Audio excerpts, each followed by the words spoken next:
10 years ago, the U.S. Gulf Coast was ravaged by Hurricane Katrina,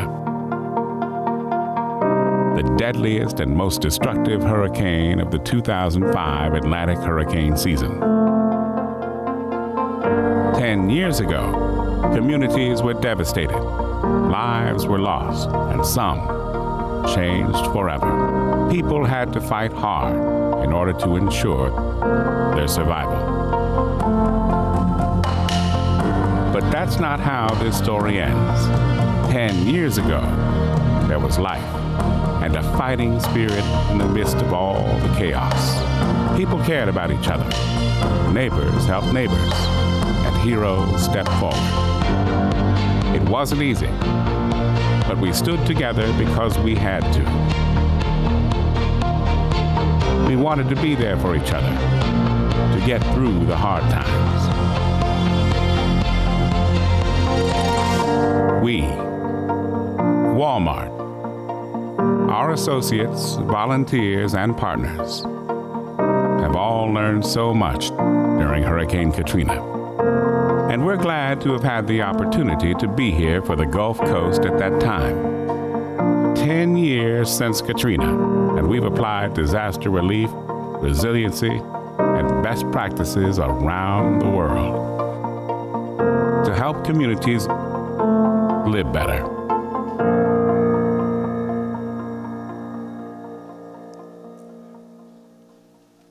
Please welcome Mayor Mitch Landrieu, the City of New Orleans.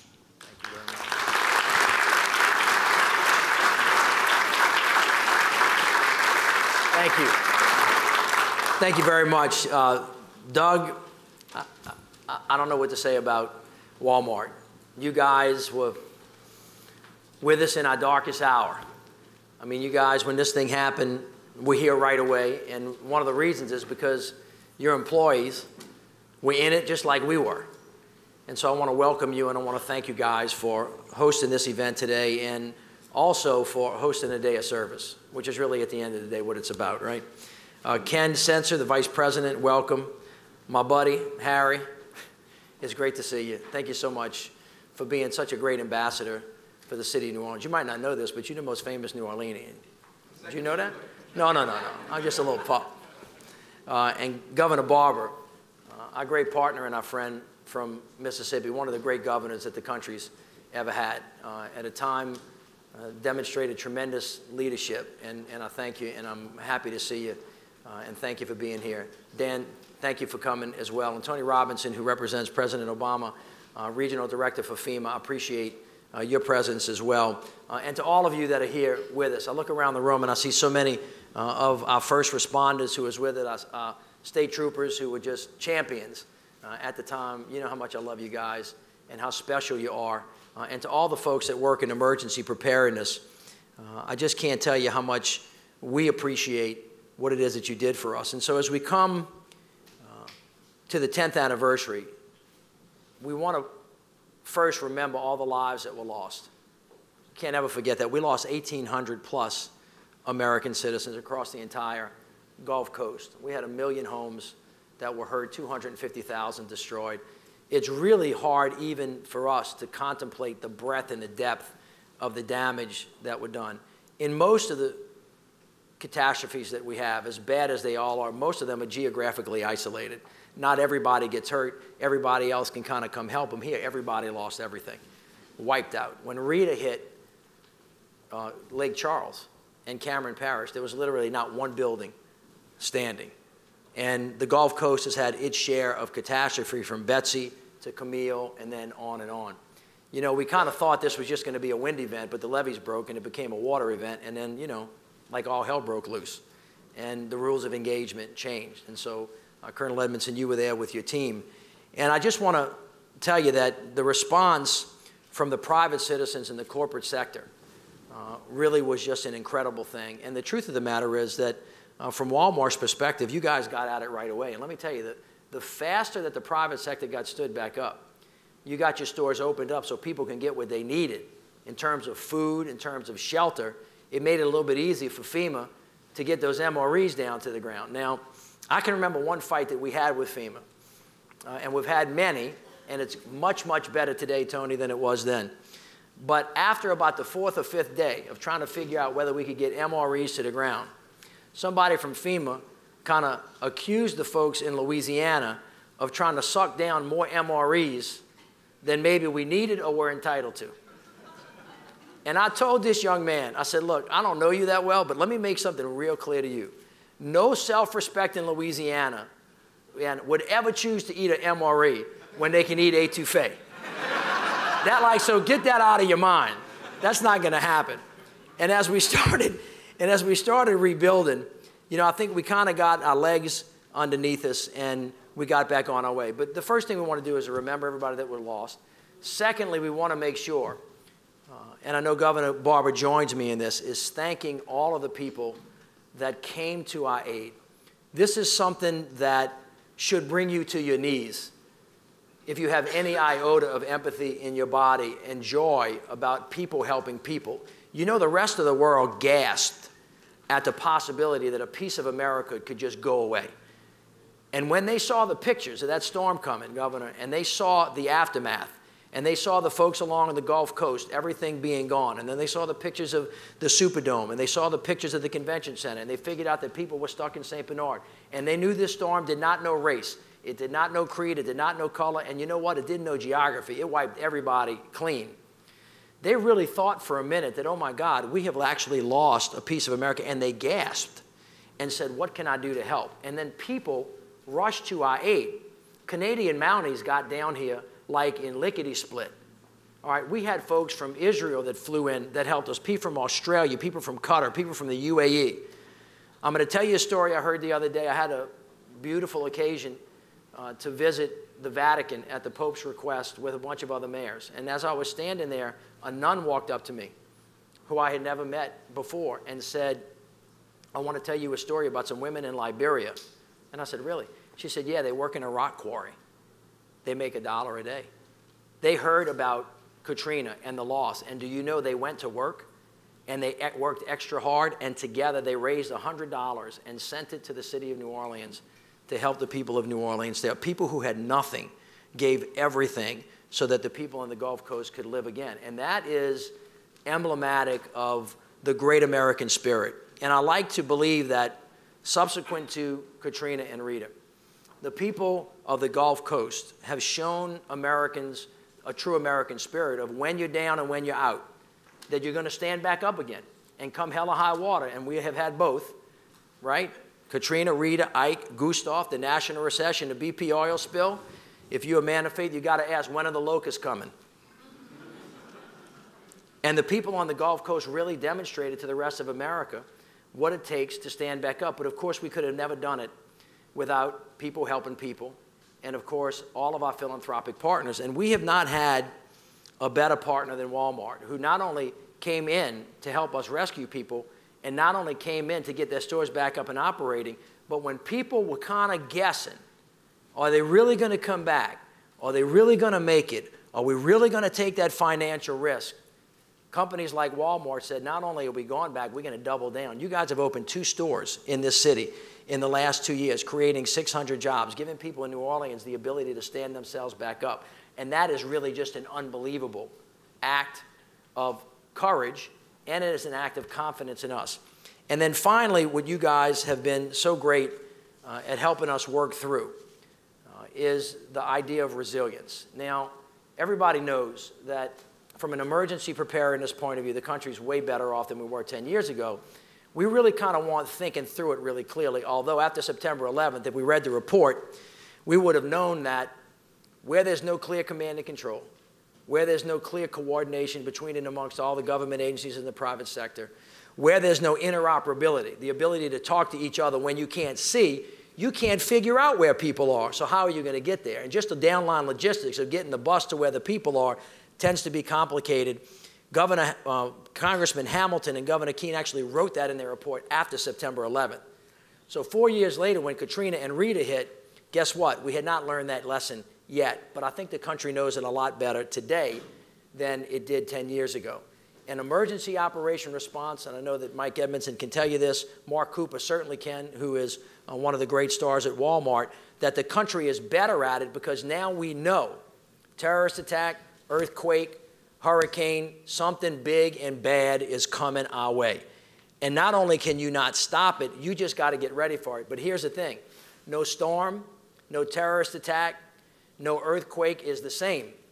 And just as you're sitting there waiting about the last storm or the last thing, and you think that gorilla is just going to be 25 feet high, guess what? It's 60 or 70 feet high, and it's bigger and it's better. And now, in our country, because of what we learned from the mishaps that we had in Katrina, we are much better able to respond from an emergency preparedness point of view.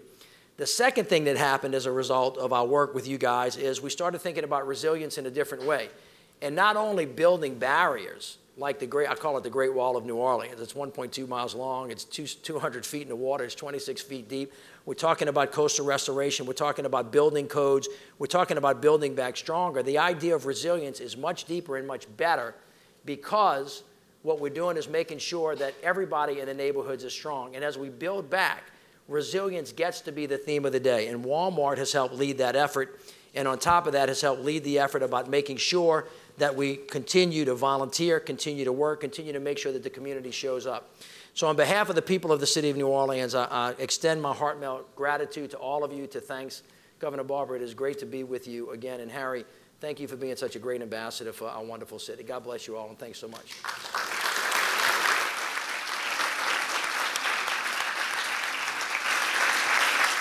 Ladies and gentlemen, Doug McMillon, President and CEO, Walmart Stores.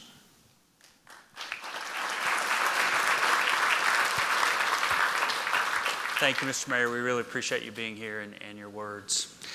I want to thank everybody for being here. What a great turnout. We're honored to have all of you here. It's great to have such experts with us and people that have made a difference as it relates to public and private sector partnership.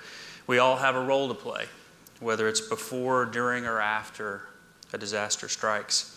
I also want to recognize Brigadier General Barry Keeling, Colonel Mike Edmondson, and all of the Louisiana National Guard members and state police officers who are with us. Will you please help me welcome them? I appreciate them.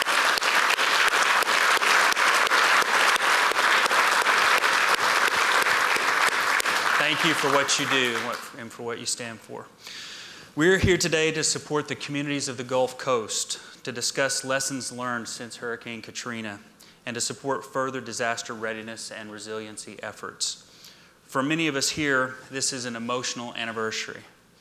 At Walmart, Katrina wasn't something we just watched on TV. We lived it in our stores and clubs. It took a heartbreaking toll on our customers, our associates, and our communities. I'll bet each one of you remembers where you were when the storm hit, when the levees broke. I know that I do. Just a few weeks before that happened, I had assumed responsibility for Sam's Club as its CEO. And at that time, we had 12 clubs and 1,800 associates that were impacted in Louisiana and Mississippi, not to count all the Walmart associates that were in the area. And our first thought was, we got to find everybody. We've got to go find our associates. So we had the rosters from our clubs, and we began a process of trying to locate everyone and make sure that they were okay. So as the hours went by, we had conference calls and meetings, and we would celebrate finding people and making sure that they were okay and that their families were okay. The next step when we found them was to make sure they were getting paid. We made cash available. We made jobs north as people migrated so that they knew they had a place to go to work. We promised all of them that they'd have a job just as soon as we could find the right club for them to work on so that we could keep their families moving forward and make sure that they had some cash flow. And I remember as the tragedy kind of sunk in and we all realized what was happening, on one of our conference calls where people from the company all came together to make sure, Ken, all the things were moving forward that needed to move forward, whether it's the movement of product or other things, first and foremost, finding our people. Lee Scott was our CEO at the time, and as we were talking through those things, Lee, at the end of one of those calls, said, guys, this situation is bad. It's getting worse, and people aren't stepping up and turning the tide. So what if we did something more? What if we stepped up in a bigger way? What if we did something that was unprecedented and didn't even count how many truckloads we were moving and didn't stop to count how many pallets of water and how many other supplies were going that way? We will figure out later how much this costs. Go big. Figure out what you can do that's more than what you're already doing. I like pictures, and this is the picture that emerged from that point that Lee made when we were on that conference call that day. This is a convoy of Walmart trucks waiting for permission to enter New Orleans, and to me it sums up the very best of Walmart. The other day, there were a group of associates that came into my office. I now sit in Sam Walton's office, our founder, and there were a group of associates that were touring the home office, and one of them was a truck driver, and he walked into my office and he saw that picture behind my desk, a painting of that picture actually, and he said, "I'm the fifth one back," and he pointed at his tractor. I said, "Get out of here, are you serious? I need to have my picture made with you, man, come around here." So we, this truck driver, big truck driver and I are hugging in front of this picture, but he's a hero. And every one of those drivers and all the other Walmart and Sam's Club associates involved were heroes, and we're going to celebrate them as we remember Katrina. As always, our associates make the difference. We've got some photographs here of what they did, and they didn't have to do a study or convene a committee. They knew what their families needed. They knew what the people of New Orleans and in Mississippi, what people needed, and they just got about doing that. And they just did what was right. I want to tell you one quick story about Jessica Lewis. Jessica was our co-manager in Waveland, Mississippi, and the flooding from the storm wreaked havoc on her store. That night, she used a bulldozer. Where she got a bulldozer, I don't know, and I haven't checked out, but she took that bulldozer and she cleared the way into her store, through the front of the store, and created a path through the middle of this hurricane-ravaged store to find water and clothing and food and just give them away. And she didn't ask anybody's permission. She didn't stop to try and count it. She just did what needed to be done. I'm also thinking of the dozens of Sam's Club market managers and club managers who came here from all over the country. They worked hard during the day. They helped everybody they could help. And then at night, they would climb into the steel inside of a Sam's Club and sleep in makeshift beds through the night so they could get up and work the next day.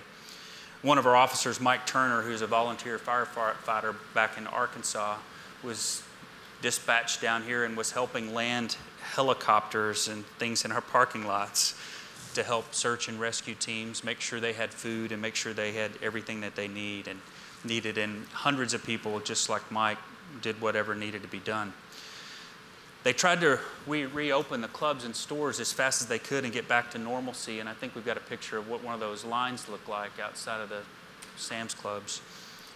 The things they did and learned during Katrina changed us as a company, and it changed how we approach emergency management.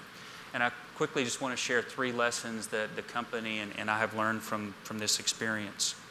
First, it changed how Walmart viewed our role in the world. We saw how we could use our strengths to help others in a different way. And Lee, a few weeks after that, challenged us as a company by asking us, what would it take for Walmart to be that company, our best, all the time? What if we used our size and resources to make this country and this earth an even better place for all of us? Customers, associates, our children, and generations unborn. This feeling led us to start the sustainability efforts that we have at Walmart. It was a spark. Kathleen McLaughlin's here with us, and today she leads our sustainability efforts around the world.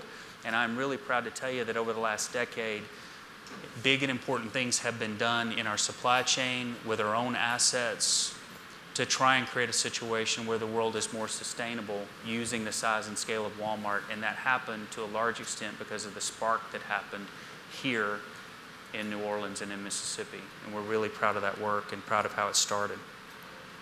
The second lesson that we learned is about how we think about the private sector's role during a disaster. The private sector used to be seen as another victim, with property damaged and employees displaced. But now the public sector sees the private sector as a partner and part of the community. We're proud to be a part of those broader efforts that includes government, the private sector, nonprofit organizations, and academia. This picture is from the response to the flooding in Texas earlier this summer. We partnered with Team Rubicon, an NGO founded by veterans, to use their unique skills to respond to disasters. At Walmart, we want to lead. We have a presence in local communities. We certainly have a well-stocked amount of supplies. We're able to move quickly, and we have a culture of doing the right thing. Today, the public sector regularly reaches out to the private sector to talk about better ways to drive preparedness and to deliver essential services in times of disaster. And we appreciate your partnership because we want to lend a hand. We sincerely want to make a difference. The third lesson and final lesson is that it changed the hearts and minds in this country around the importance of preparedness itself. We've seen increasing numbers of disasters globally, and we know that we've got to be sharper than ever. We need to go from reacting to being proactive in our planning, and from disaster response to resiliency and preparedness. According to FEMA, every dollar investment in preparedness saves $4 on relief expenditures. And we need to keep our focus on making a difference. Today, Walmart, we are committing to $25 million over the next 5 years to support disaster recovery and resiliency efforts worldwide. $25 million.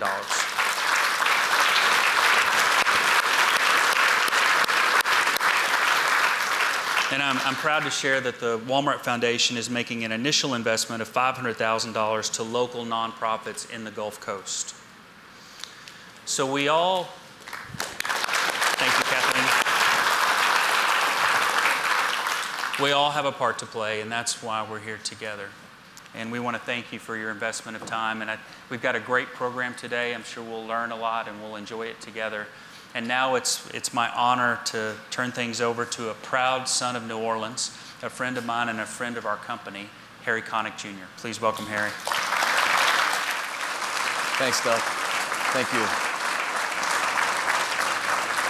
Thank you, Doug, and thank you, Mayor Landrieu, and to all the heroes that are here today. It really is an honor for me, just as a son of this incredible city who played a very small part in watching New Orleans come back from a terrible tragedy.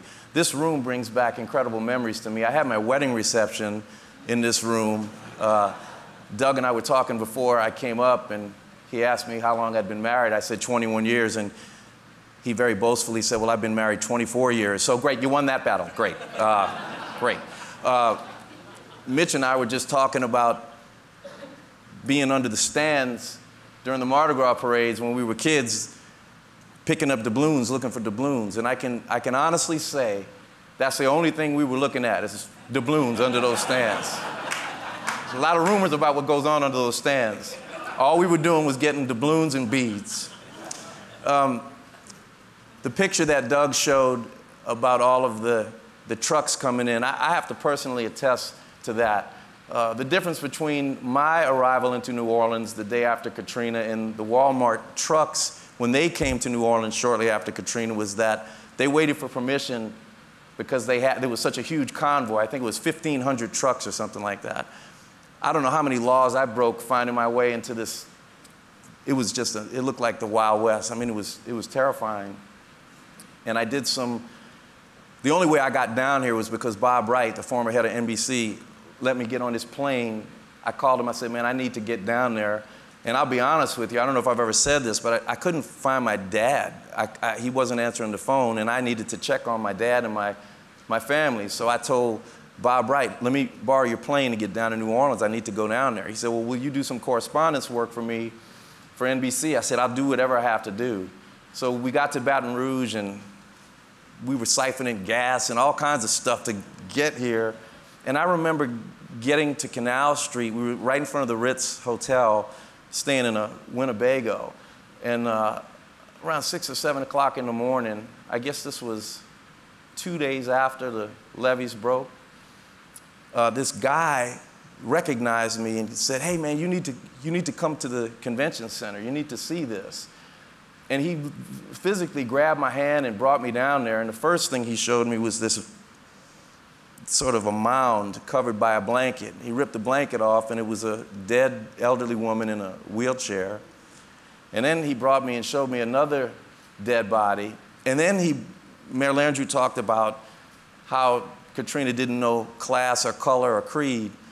He brought me into the convention center, and the first people I saw were a group of white women who were just sitting in a circle, elderly women who had been told to go to the convention center so that they could be evacuated out of New Orleans, and they had been there for a couple of days, and nobody was there. Nobody showed up. And they were saying, they were just sitting there calmly like, is anybody going to come for us? You know, I need my heart medication, or I need my whatever they needed. And then you met the, you know, poor African-American mother whose, you know, babies were dehydrated. It was and so I got a satellite phone and stood on top of a chair. By the way, I'm not saying this for any credit. I was an eyewitness to the most tragic thing I'd ever seen. And I got on top of a chair and I called everybody's attention. I said, look, man, you know, I'm a piano player. I'll do what I can. And I called NBC. I said, are you aware that there are like 30,000 people here? And that's when people like the Walmart crew started showing up with, like, I don't know, 100,000 meals or helping people get jobs and stuff. Anyway, we all know how bad of a time it was. But I got to tell you, so much greatness came out of that dark, dark time for us. About a week after the storm, my buddy Branford Marsalis and I were going to check on his dad's house on Hickory Street, which was underwater. And we said, man, we need to do something. And Branford said, well, what do you want to do? I said, we need to rebuild the city. And I called my dad. I said, Dad, we need to rebuild New Orleans. My dad said, man, you are so stupid. You have no idea what you're talking about. What do you mean rebuild the city? I just felt like I needed to do something. So we kind of calmed down, and we drove to the Astrodome in Houston to visit the evacuees and realized, like Mayor Landrieu said, I mean, this whole chunk of our country was about to really disappear, for real. So I started thinking, what can we do? So Branford and I came up with this idea, let's build a school that will teach young people the traditions that we learned about music and culture of New Orleans, but formally teach it, because we would just go down to Bourbon Street and sit in with all the great musicians. We didn't need that, but we were like, oh my gosh, people have been displaced, what are we gonna do? So we came up with an idea of the Ellis Marsalis Center for Music. I think we have some pictures of it. Musicians Village was, and by the way, none of this stuff could have happened had it not been for the leadership of people like Walmart. I mean, y'all did the heavy lifting, giving people the sustenance that they needed to do this kind of work. But you all recognize these pictures, but the Musicians Village is essentially 80, there's me and Branford. That's on the spot in the Ninth Ward where the village is now. There are 80 homes, and by law, we couldn't invite only musicians to sign up for this thing, although that's what I wanted to do, just have like 100% musicians in this place.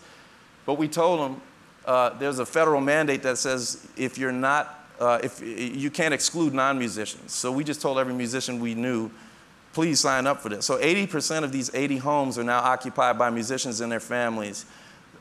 It's a real thriving community. I'm sure most of y'all know where it is.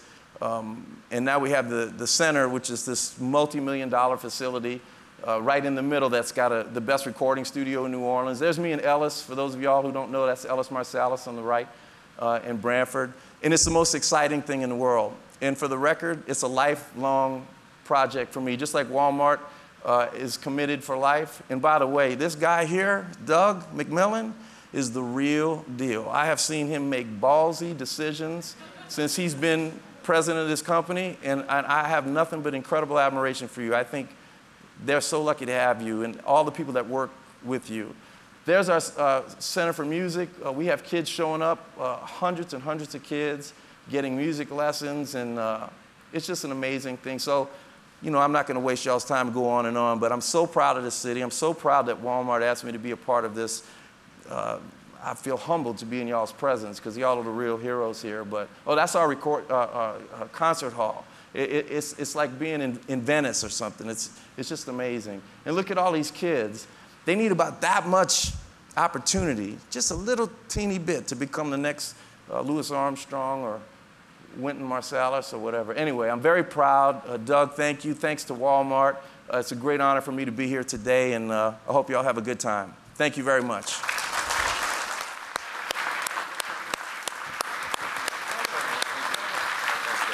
Thanks a lot, man.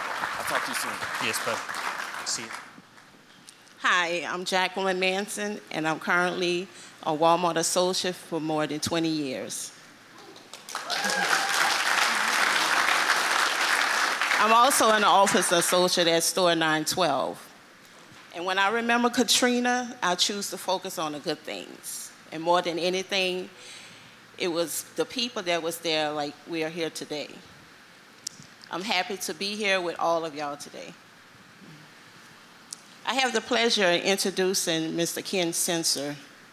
Ken Sensor is managing global strategy to protect Walmart associates, the facilities, equipment, etc. You name it, he protects it. Prior to joining Walmart, Ken was the assistant director of security for the CIA. How cool is that? It's a Central Intelligence Agency. Please join me in welcome Mr. Ken Sensor.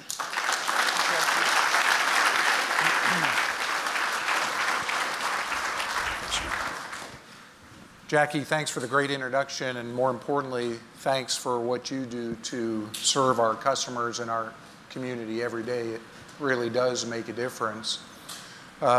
Thanks everyone here for coming and spending time with us. It's truly an honor to be able to spend the time both remembering Hurricane Katrina and recognizing all of the work that is life-saving that came as a result of it. A lot has changed in a decade. If you think back 10 years ago, some of us had things we called flip phones or BlackBerry devices. Today, just about everybody has a smartphone. And that has really changed the landscape as it relates to emergency response. When you think of technology, it really brings power and insight to disaster response. But you can't rely on technology alone. The fact is, an effective approach requires both technology and a rapid and strong response. The theme of the first panel for this afternoon is going to be looking at technology and the advancements post-Katrina as it relates to disaster risk management. Our panelists will walk you through some of their ideas and accomplishments and use their expert lens to provide insight into this topic. So with that, I'd invite our panelists up to the stage, and I'll go through a brief introduction.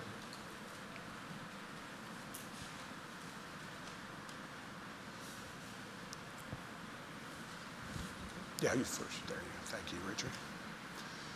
So in the chair closest to me, we have Richard Reed. And Richard is currently the Senior Vice President of Disaster Cycle Services for the American Red Cross. Listening to Richard this morning in one of the panels, he described his job as being the leader of an organization that responds to a disaster somewhere in the US every 8 minutes. It's hard to believe that there are that many disasters that require assistance. In addition to his role at the Red Cross, Richard also gets other assignments at times. Most recently, he was asked by the White House to help lead the US response to the Ebola epidemic.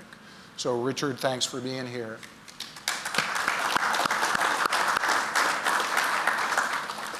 Next to Richard, we have Nicole Green. And Nicole is the division administrator for Team Rubicon. And Doug mentioned Team Rubicon earlier in his remarks. It's a nonprofit organization that unites the skills and experiences of military veterans and first responders to rapidly field emergency response teams.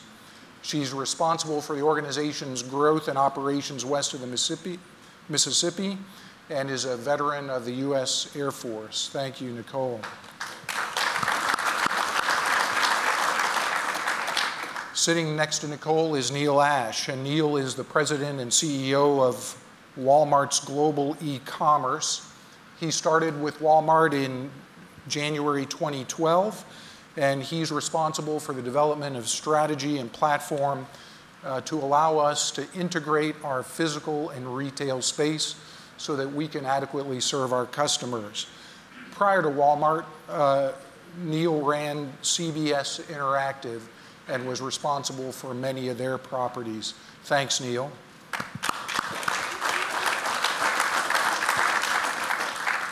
And last but not least is Shabab Gruberg, and Shabab is the CEO, CIO, CMO of Good 360. So he's doing a lot of jobs there. And he has developed the largest online product philanthropy platform called Giving Place, which connects the charities, companies, and the people who need response.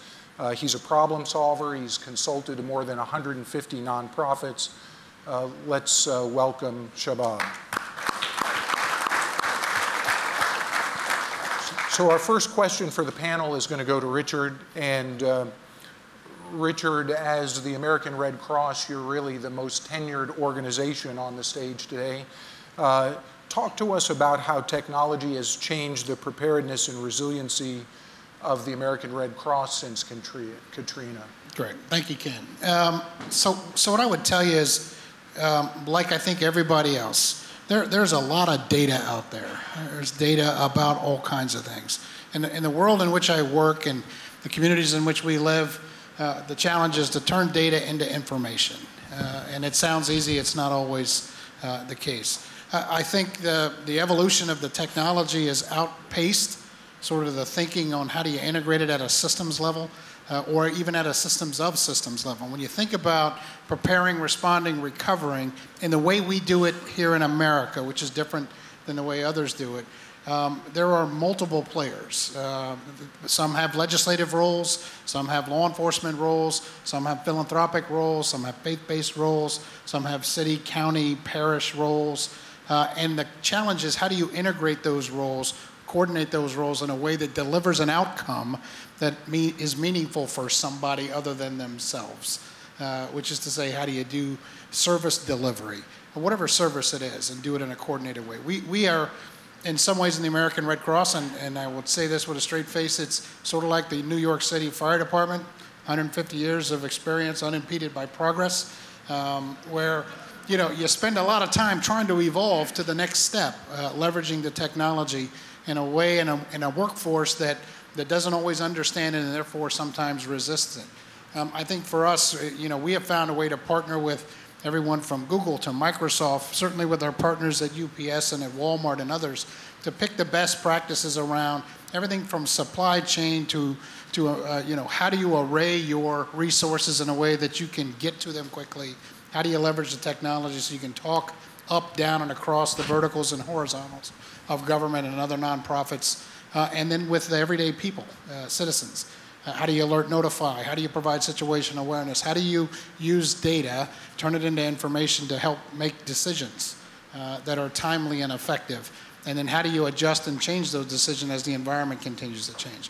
So for us, it's about trying to stay on top of, and this is different than chasing the newest shiny object, by the way. It's trying to figure out within the business processes that you have, that you've established, that function under some fundamental purpose. And I loved what you said about our work fits the principles and the fundamental principles of our organization. As long as you follow those during an emergency, you're probably going to be okay. So taking technology as an enabler for service delivery is where we're at in the American Red Cross, and stitching that across the domains of activity. So preparedness as a function, response as a function, and recovery as a function, unifying those functions with a common platform is what we're after.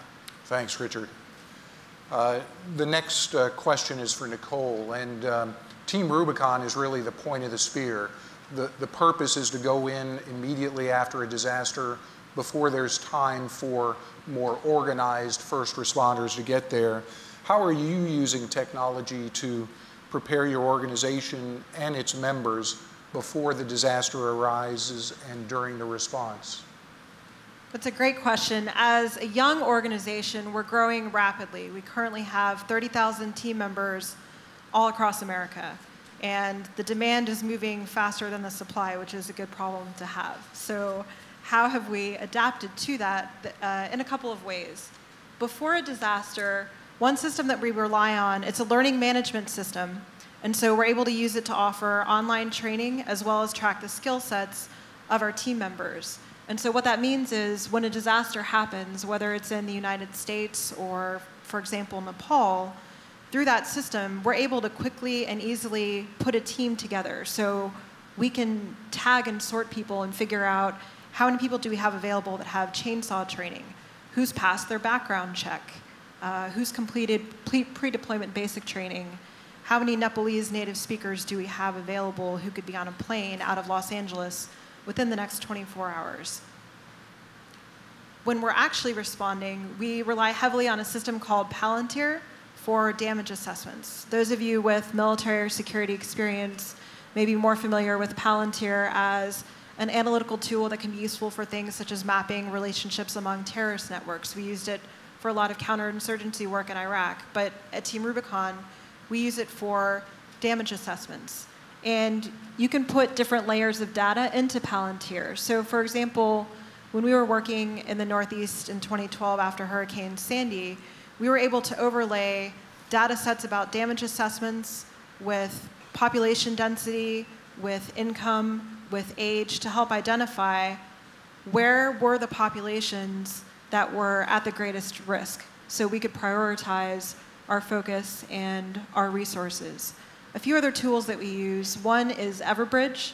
It's a mass notification system, and it lets us, for example, we could send a text message out to everyone in this room in 30 seconds and say, there's a storm outside, we're planning to respond within the next 24 hours.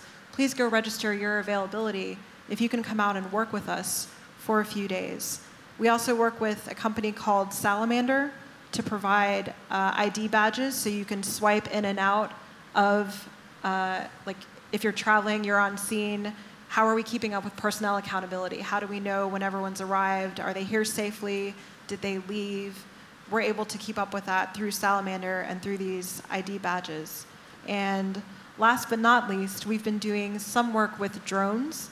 We're doing some testing with a couple of different drone companies, and we were actually able to pilot the use of drones in Nepal earlier this year. So the weather had been very bad, there wasn't great visibility, and by sending the drones out, we were able to help collect some imagery to get a better sense of what was the path of the storm's destruction. Thanks, Nicole.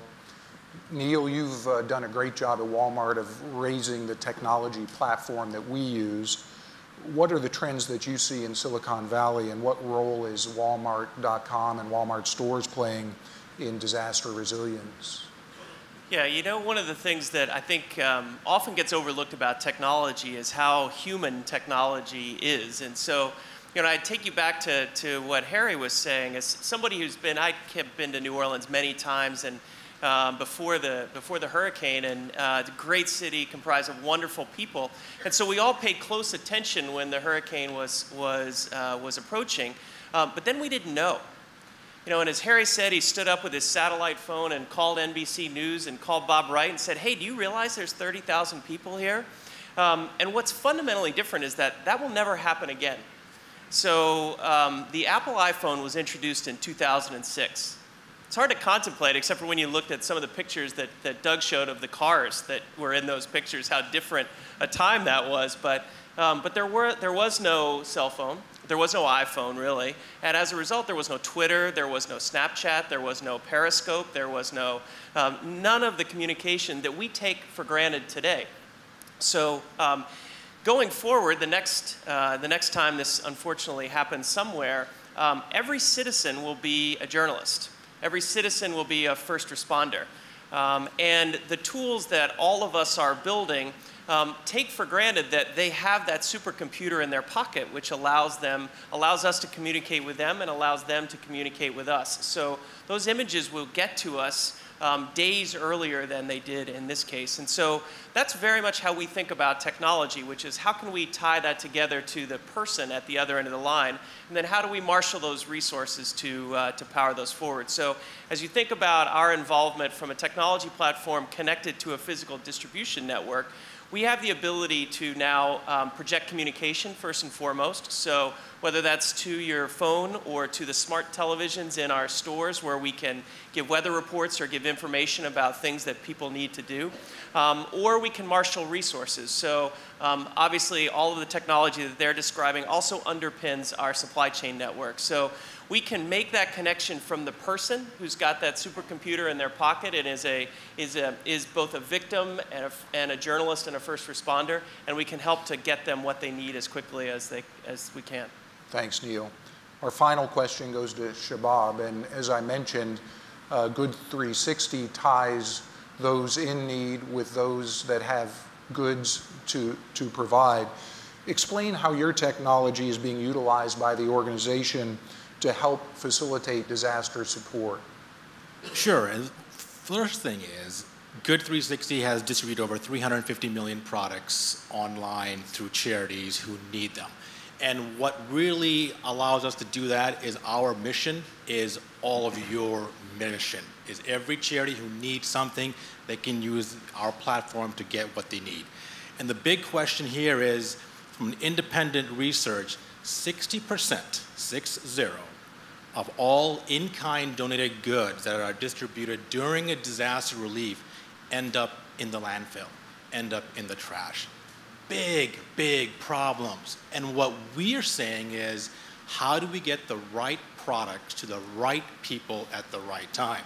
As Neil just said, mobile technology. We have a phone in our pockets. We want to give that platform, our tool called Disaster Recovery 360, DR 360, the ability for every first responder, recovery agent, and charity to say, what do I need? What do I need during the relief stage, the response stage, the rebuilding stage? And through our corporate partners, telling them, here are the things we need, and using our crowdfunding tool, engaging the public, the consumer, to say, here's how you can ship those products, here's how much we need to ship it to where it needs to go. Now the other part is alleviating some of the congestion. So the last part is, large corporations may want to give concrete, lumber, but that's not needed on day one. What's needed is water, supplies, generators. We can take the concrete into our 3PL and other warehouses and our partners until the charities say, okay, no more water, I need concrete. And as they tell us, we can deliver the good to them. Thank you, Shabab. As you can see from listening to our experts, technology is going to have a major role in addressing disaster management going forward. Please help me appreciate our panel for their insights.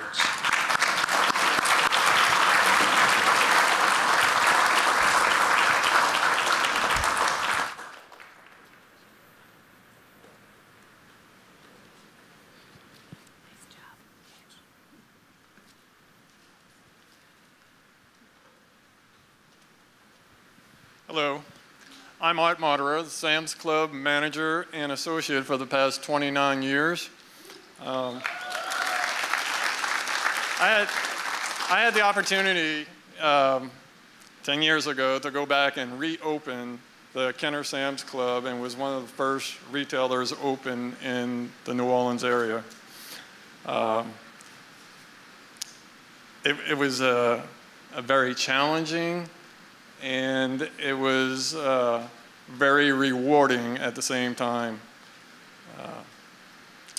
But there's also a lot of caring and concern that I felt when I was there in trying to get the club back open, because I knew I had my family back home. That's my family at Walmart and Sam's Club. They took care of us. They took care of our associates, and they took care of the community. During that time, I called on colleagues and asked for their help, and they were there instantly, without question, offering help, as you saw in the video. That's why I'm honored here today to introduce our next guest, Miss, or Mrs., I should say, Kathleen McMillon. I had to get that right, sorry. President of Walmart Foundation, where she leads the company's charitable gift giving, and it oversees company's disaster portfolio. So please join me in welcoming Ms. Kathleen McMillon.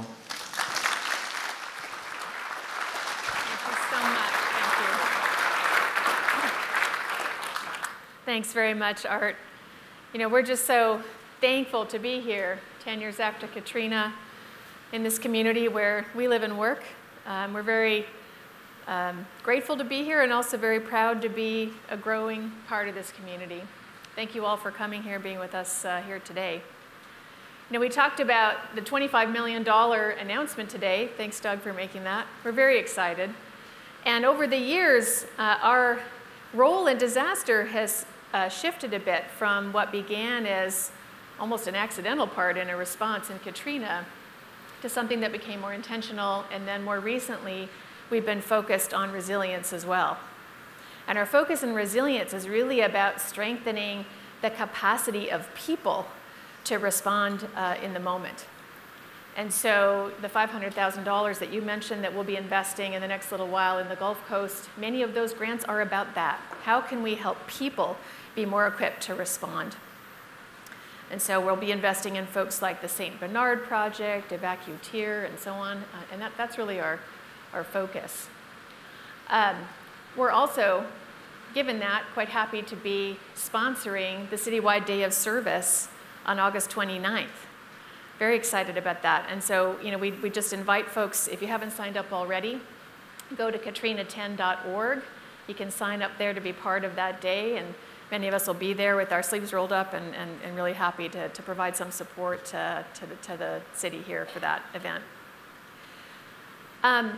The grants that we've been making lately, as I said, are really about how do we help people respond. And just to give you a few examples, you heard from folks up here a minute ago from Good 360 and from Team Rubicon. Those are a couple of examples.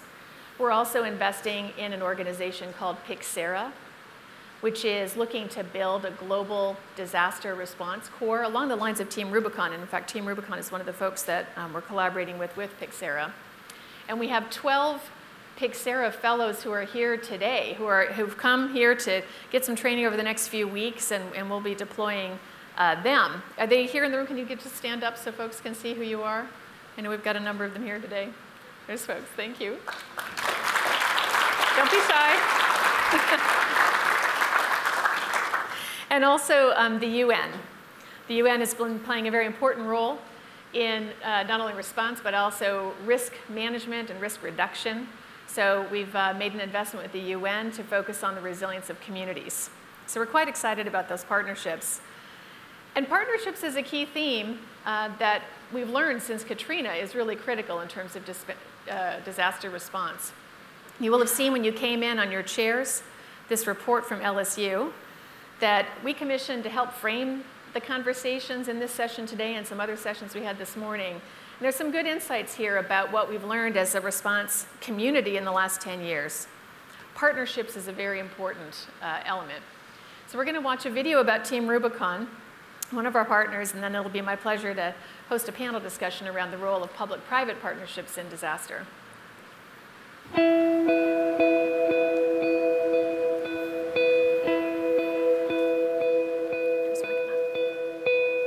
Team Rubicon was an opportunity to go out and do hands-on work in communities affected by a disaster. Wimberley, Texas had historic flooding. This is what they called a 1,000-year flood, something that had never been seen. When I got to Wimberley, I was surrounded by devastation everywhere. Trees down, homes moved off their foundations, everything just down to piles of rubble. There wasn't a whole lot left. It's crazy just to see the devastation that water can do. You don't think much about water, you think about playing in water, and then you look down at this little river that's next to everything and you're like, how did it get 50 feet up in the air? And you can look up on the hill and see the houses ripped up on the side and you're like, what happened here? It really hits me when I see people walking around their houses trying to understand what's happened. There was one house, we walk up and she's sitting on the ground digging through the dirt. It was crazy just to know that she was so lost at that point, just trying to find her items. And when I'm able to pull something out of the mud and hand her her long-lost brother's Vietnam dog tags or her husband's military blanket and see the expression of gratitude, that's more than enough payment for me. Just watching things like this, and you're like, you know what? I can make a difference. I can help. I may not be able to fix everything that was torn up, but I can help. I can get you back to a point where you can start again. Organizations like ours are out there to help these people rebuild. You need someone to help you bridge that gap between having nothing and and being able to have something.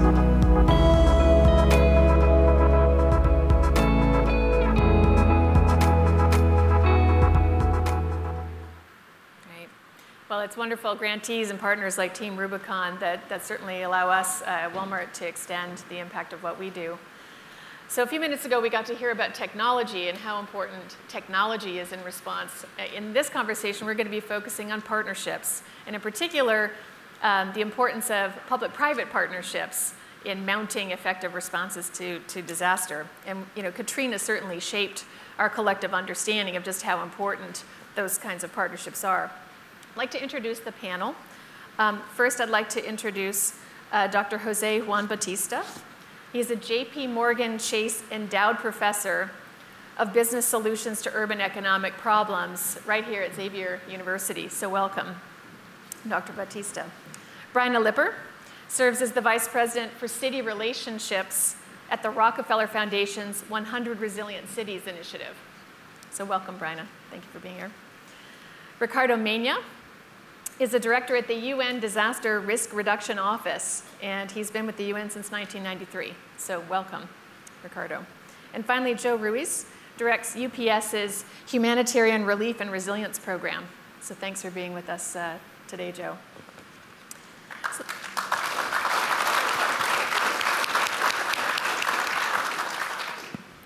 So let me start with you, Joe. After Katrina, you launched the Humanitarian Relief and Resilience Program at the company.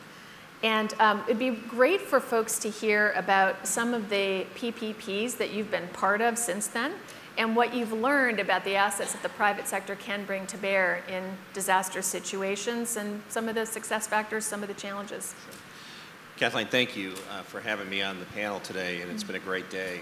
I want to recognize all the first responders who are here, all the agencies that have been so key to the response to Katrina, but also to communities around the world. Because UPS is 400,000 employees in 200 countries, every disaster is personal for us, and that's why we've realized from Katrina really that you can't do this alone, and that was really a tipping point for us. When you think about being a global company with thousands of customers and thousands of employees, that we realized from Katrina that we needed to really look at our structure and make partnerships. We've built strategic partnerships with all of the preeminent relief organizations around the world, the Red Cross in the United States, Salvation Army, the UN agencies we have relationships with, but also the grassroots organizations that support preparedness and the recovery aspects. Some great organizations here in New Orleans, like St. Bernard Project. I saw the Tool Bank disaster trailer, which is something that again, our goal is to try to connect people to what the needs are. And so, Tool Bank's a perfect example of volunteers who want to help but don't have the tools necessary. One of the first partnerships we created was with the Global Logistics Cluster, because has been spoken here so many times, logistics is such a key part of building a supply chain to be able to be resilient, prepared, and get things to where they need to be. We actually built a partnership with our competitors in the logistics industry. Strange bedfellows, yes, but we now have a core of 70 individuals around the world who've deployed to more than a dozen disasters. We actually train together 3 corporate competitors that work together, UPS, Agility Logistics, and Maersk. And we bring our key assets of transportation, warehousing, customs brokerage, as those are the key issues that often impede the ability to get supplies to where they need to be. We also have developed an international program that supports preparedness for small businesses. We work with the UN, we work with our country operations around the world to try to build better preparedness techniques in small businesses. As was spoken here today, small businesses make up the majority of businesses around the world, and they're often not at the table. A lot of big companies tend to, like UPS and Walmart, so we're often speaking to the choir. It's important to bring small businesses in.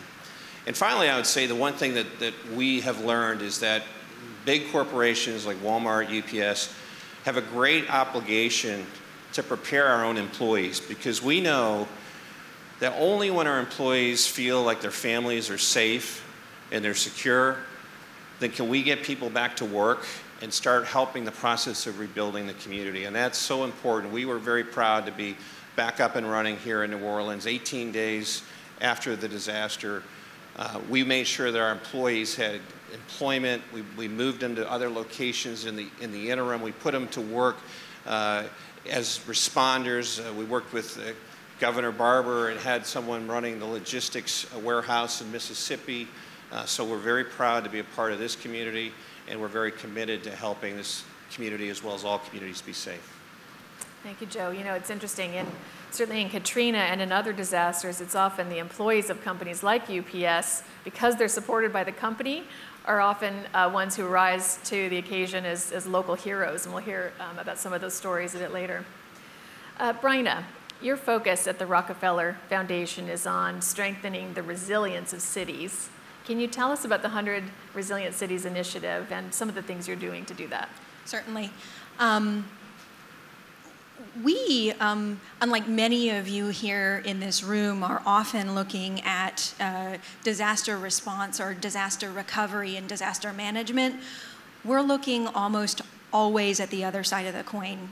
How do we strengthen cities and communities, recognizing that disasters are going to happen and that, in fact, we're going to have to help prepare cities become more adaptive, more flexible, build their local capacity in all of those events. Mm-hmm. We're also looking not only at disasters, either man-made or natural, but we're looking at the stresses, the chronic stresses that erode the fabric of cities over a period of time. The disasters like air pollution and what that causes in chronic health issues. The disasters such as violence endemics in cities. So those chronic stresses that in times of a natural disaster like a hurricane or a major catastrophe almost impact the city even worse in their ability to recover. Mm-hmm. And so 100 Resilient Cities was born out of a recognition of most of these instances would be consolidated or clustered in cities globally in the future. We all know here in this room the statistics of urban growth and urban development on the rise from about 50% of global population in cities near term right now to what will increase to certain parts of the population, particularly the developing world, 75 and 80% in the future. So we're looking at these very concentrated pockets within cities and in the urban context, and the need to protect, buttress, and strengthen those communities. And so we recognize the importance of how we help cities organize around resilience and how we can build their capacity and strength within the public sector. And while we're helping cities organize around resilience, we're also trying to help organize the market to respond to that demand within cities. So how do we build a collection of partners from around the world that can respond to the resilience demand that's coming out of cities and emerging out of cities?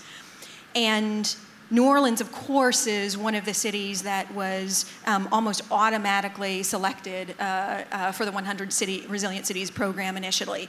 Not only for the need that they had, of course, but because of the decade of innovation and lessons learned in response of not only Hurricane Katrina, of course, but the violence endemic here that we talk about often as a part of their chronic resilience struggles, inequality that the city is trying to face and wrestle with courageously, and climate change issues that are going to become incredibly consequent to the city in the future.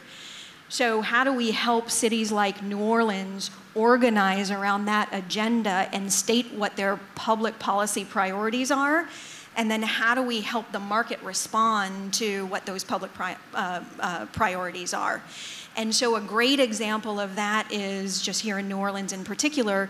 One of our platform partners is the large reinsurance company Swiss Re. Of course, reinsurance is a key component in a disaster recovery context, but what about in a creative and innovation space of thinking about how do we actually repair continuity of services or set up structures in advance so when something does occur, when a disaster does strike, that reinsurance could actually pick up in a place of business continuity and pick up in times of services being down, emergency services such as your water supply systems or your energy systems. So we're working with a company like Swiss Re and Veolia, who manages business continuity systems and services systems, to partner and innovate on creating those kinds of innovative structures on behalf of the city of New Orleans, who has identified that need. As you can imagine, my final point is orchestrating those kinds of partnerships across 100 cities around the world and some of our largest cities. We can catalyze some real change around resilience. So developing these tool sets for cities to organize around, but also catalyzing the market to respond to that need, we believe that we're going to trigger some incredible demand and some new solutions from the public sector for resilience. That's great. One of the things I think is interesting about your initiative is it's very practical, right? So one of the things the foundation is doing is helping to fund resilience officers in these cities and to fund the creation of resilience strategies that do what you just talked about. Yeah. And that ability to connect across cities on things that are in common across cities in totally different parts of the world. I think that's exciting. Dr. Batista, I would love for you to talk a bit about your research and your experiences, particularly with respect to Haiyan and what's happened there and what we can learn about public-private partnerships from that experience. Yes, it's hard to believe that as we're sitting here commemorating the Hurricane Katrina, it's hard for me to realize that we're coming up on 2 years when the country of my birth, the Philippines, was devastated by a natural disaster called Typhoon Haiyan. In the Philippines, we called it Typhoon Yolanda. And the result of that catastrophe was upwards of 9,000 deaths in the affected areas, and a whole slew of recovery had to be put on the burden of the government, both public and private sector. Now, the difficulty in that is that the uniqueness of this has a lot to do with many factors. Number one, geography. The Philippines consists of 7,000 islands, and so therefore you have a calamity, a typhoon headed towards the islands, organizing and issuing, for example, a mandatory evacuation is impractical, if not impossible. What do? Do you have them evacuate to another island where, again, the scope of the cone of impact cannot be pinpointed on any one particular island? And so therefore, that's a major problem which cannot be mitigated. It just has to be confronted. Number two issue is that in terms of mitigating or recovery, it's nice to say that, okay, partnerships have to be formed. Yes, all partnerships have to be formed, but they must be formed with an understanding of the culture of the people that have been affected. To say, as much as it would be nice, for example, for Walmart, to come in and say, okay, we'll build a store in that affected area, therefore to provide employment, et cetera, economic development. Well, what if that was not the original culture of the area? What if the area was mostly an agricultural area, mainly based on fishing and planting of, tropical fruits? Therefore, just saying you're going to have a partnership without the understanding of what the culture is in the area becomes problematic. Number three, and I don't know if the mayor is still here, but I see the governor's here. It's always going to be problematic where you have competing political factions. And so therefore, within the public sector itself, there's going to be a breakdown in terms of transferring aid from what's been appropriated through the government channels to the affected areas. Because on one hand, you have the government that does have the resources to aid, but you have the bureaucracy impeding it. On the other hand, you have the private sector that has the manpower, doesn't have to go through the bureaucratic channels, but doesn't have the resources. So again, there's that trade-off there, which becomes a formidable challenge.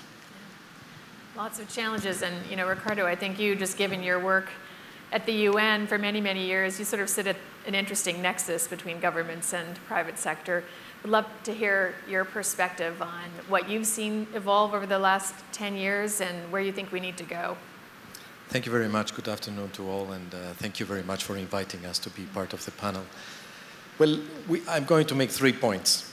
My first point refers to the need to change things, because if we continue with business as usual, disaster losses are going to continue increasing. So we need a paradigmatic change. And it was already referred earlier on, this change on not being reactive, but being proactive. So what we are trying to promote is for governments, businesses, academic sector, all the stakeholders, to emphasize on, first, avoiding to generate new risks. So when we are doing investments and when we are doing developments and building, we have to make sure that risk-sensitive standards, codes, and thinking are put into those new investments to avoid generating new risk. Number 2, we have to make sure that we decrease existing risk. And throughout these years, and particularly in the developing world, there have been lots of economic development. We have had many years of good economic growth. Unfortunately, that growth and investments have not been disaster sensitive or risk sensitive. So we have built a tremendous amount of risk stock, which is sitting there, and it's just waiting for the new hazard to trigger a new disaster. So we need to also do some corrective risk. And then finally, third aspect on this first point, we need to invest more on resilience. Disasters affect more the poorest, the most marginalized. Hence, there is a key importance on investing more on poverty reduction issues and on trying to bridge the gaps between the rich and poor to avoid poor people to being affected more as they are now. My second point relates to the fact that governments alone cannot solve the issue. It's getting completely out of control. Losses are increasing, as I said, and if the private sector does not participate, just resilience is a dream that will never be achieved. So we need these private-public partnerships to grow, to increase, to strengthen. One aspect that should be taken into consideration is the fact that actually 80% of investments in general are made by private sector. Just 20%, 25%, depends on the country, is made by the government. So it's key for private sector to take on risk-sensitive investment policies as well. There is an estimation that $6 trillion a year of investments in infrastructure are going to occur in the next 15 years because of economic growth, because of population growth. If that investment continues to be risk-blind, well, you just imagine what type of disasters we are going to have to face in the future. So we have to make an effort to ensure that those investments are risk-sensitive. Finally, my third point relates to exactly private-public partnerships. As I said, governments cannot do it alone, and there is a need to strengthen this capacity of private sector to support governments and vice versa, governments to support private sector so that they can do their business without having to face enormous losses. And there are a couple of good examples that we are promoting and following. For example, I have been invited to Colombia in 2 weeks from now to be, if you want, a co-signature of an agreement between the government of Colombia under the Unit for Disaster Risk Management that sits under the Presidency of the Republic of Colombia and the National Association of Industrial Enterprises of Colombia, ANDI.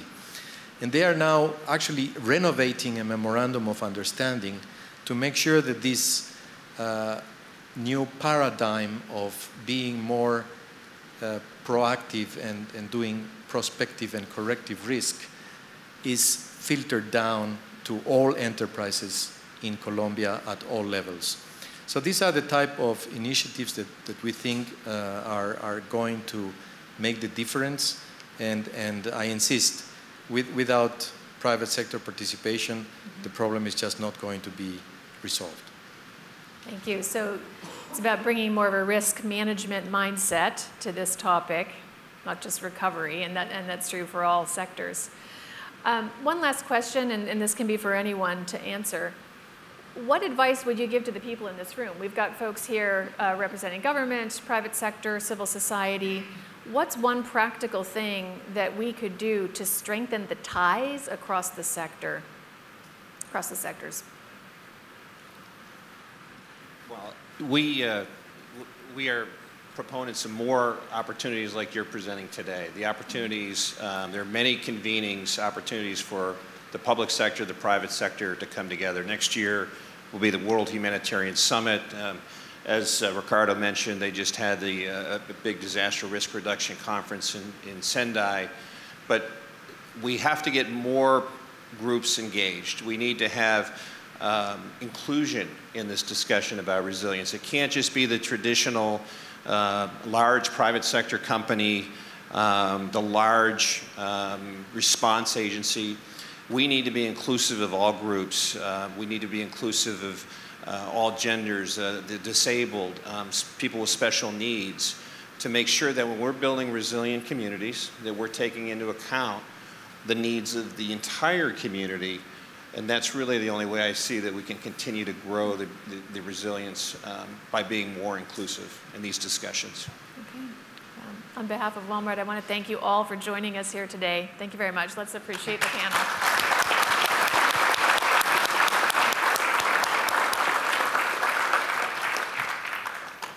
Now it's my pleasure to introduce Ms. Claire Bobino-Fontenot.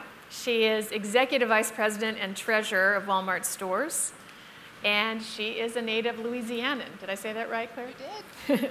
She actually hails from Opelousas. I had to look at exactly how to say that, Louisiana. She's a graduate of the University of Louisiana at Lafayette. And she earned her law degree from the Southern University Law Center at Baton Rouge. So Claire, welcome to the stage. Thank you.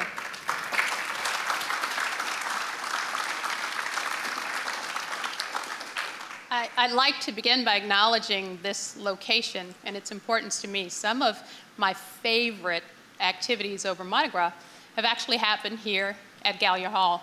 But unlike Mr. Connick, I think it's safe to say it since he's not in the room anymore, all of mine were above the stands.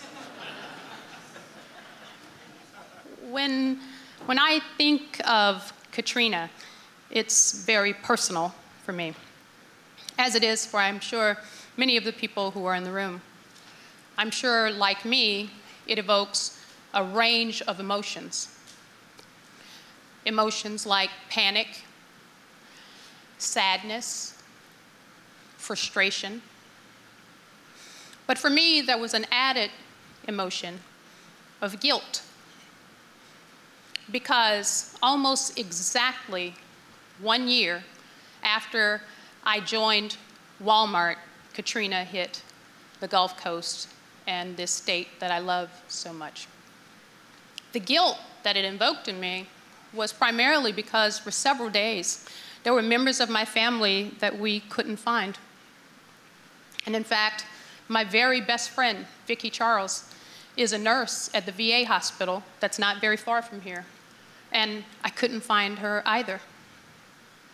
So I made a decision that I don't think Doug McMillon knew about before now, which was that after this leadership meeting that we have every Friday at Walmart, in fact, we had one today, that I was going to go into the office of my boss and explain to him that I was leaving. That was a really difficult decision for me to make because I loved working at Walmart and I saw a future for myself there. But I felt that it was selfish of me to stay high and dry in Bentonville, Arkansas, when such tragedies were happening in this region of the world. So I went to what we call the Friday morning meeting.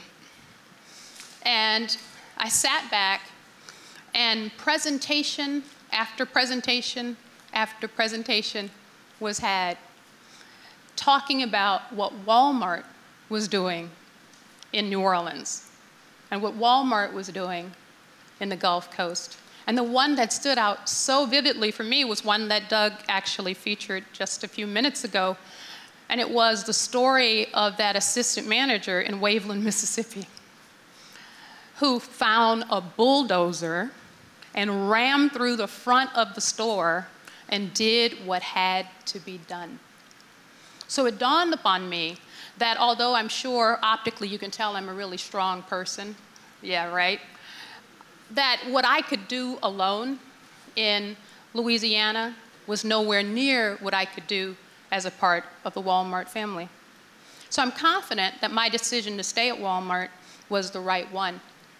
And in fact, one of the things that I now have an ongoing challenge for new people that join the company, when they come by to see me, I tell them, I will buy you lunch if, within 18 months of working in this company, Walmart does not do something that really matters in a space that really matters to you. So I wouldn't have said it if you couldn't contemplate the answer to the question I'm about to ask you. So how many lunches do you think I've sponsored? 0. 11 years running. I'm really proud to be a part of this company. But I have pondered the question, what could one person do to make a big difference with Katrina? And I'm so pleased that one of my privileges today is that I get to introduce you to a wonderful example of the answer to that question. That answer is in the form of Medea Gabriel. Would you please run the video?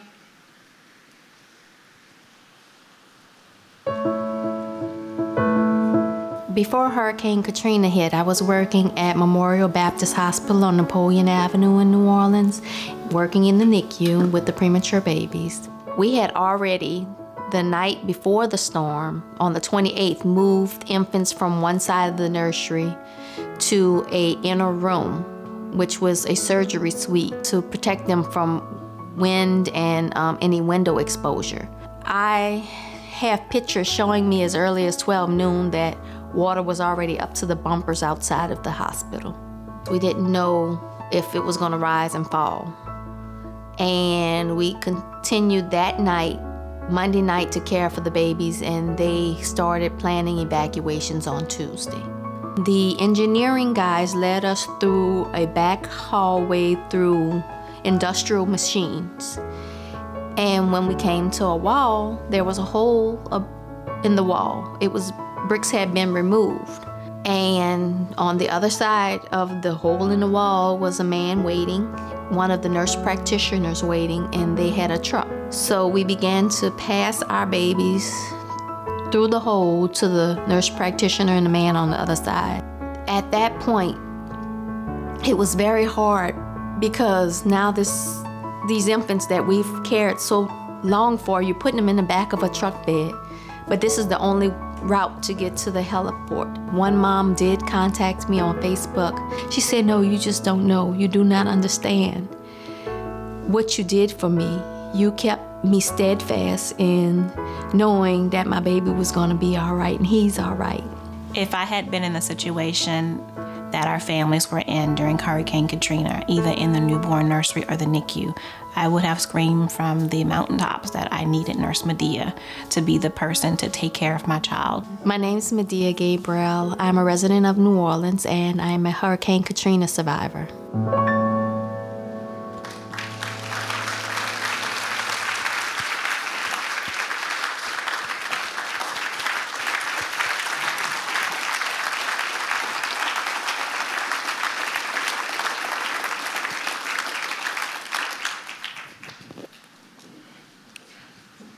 Medea. Yes. Whew. Yes. So the very first question that comes to mind for me is, what happened to the babies? Well, all of the babies that we evacuated made it to their destination, which was at Baton Rouge Women's Hospital. All of the infants went home that we heard, except for one. One didn't make it to go home, they died. I don't know much past that because the hospital closed as it was. I was recently contacted about 4 months ago on Facebook by a mother who recognized me and wanted to thank me for everything that I did for her and her baby. It was surreal to know how much I impacted her life, and she remembered me. Her son now 10, and she remembered how much I did for her.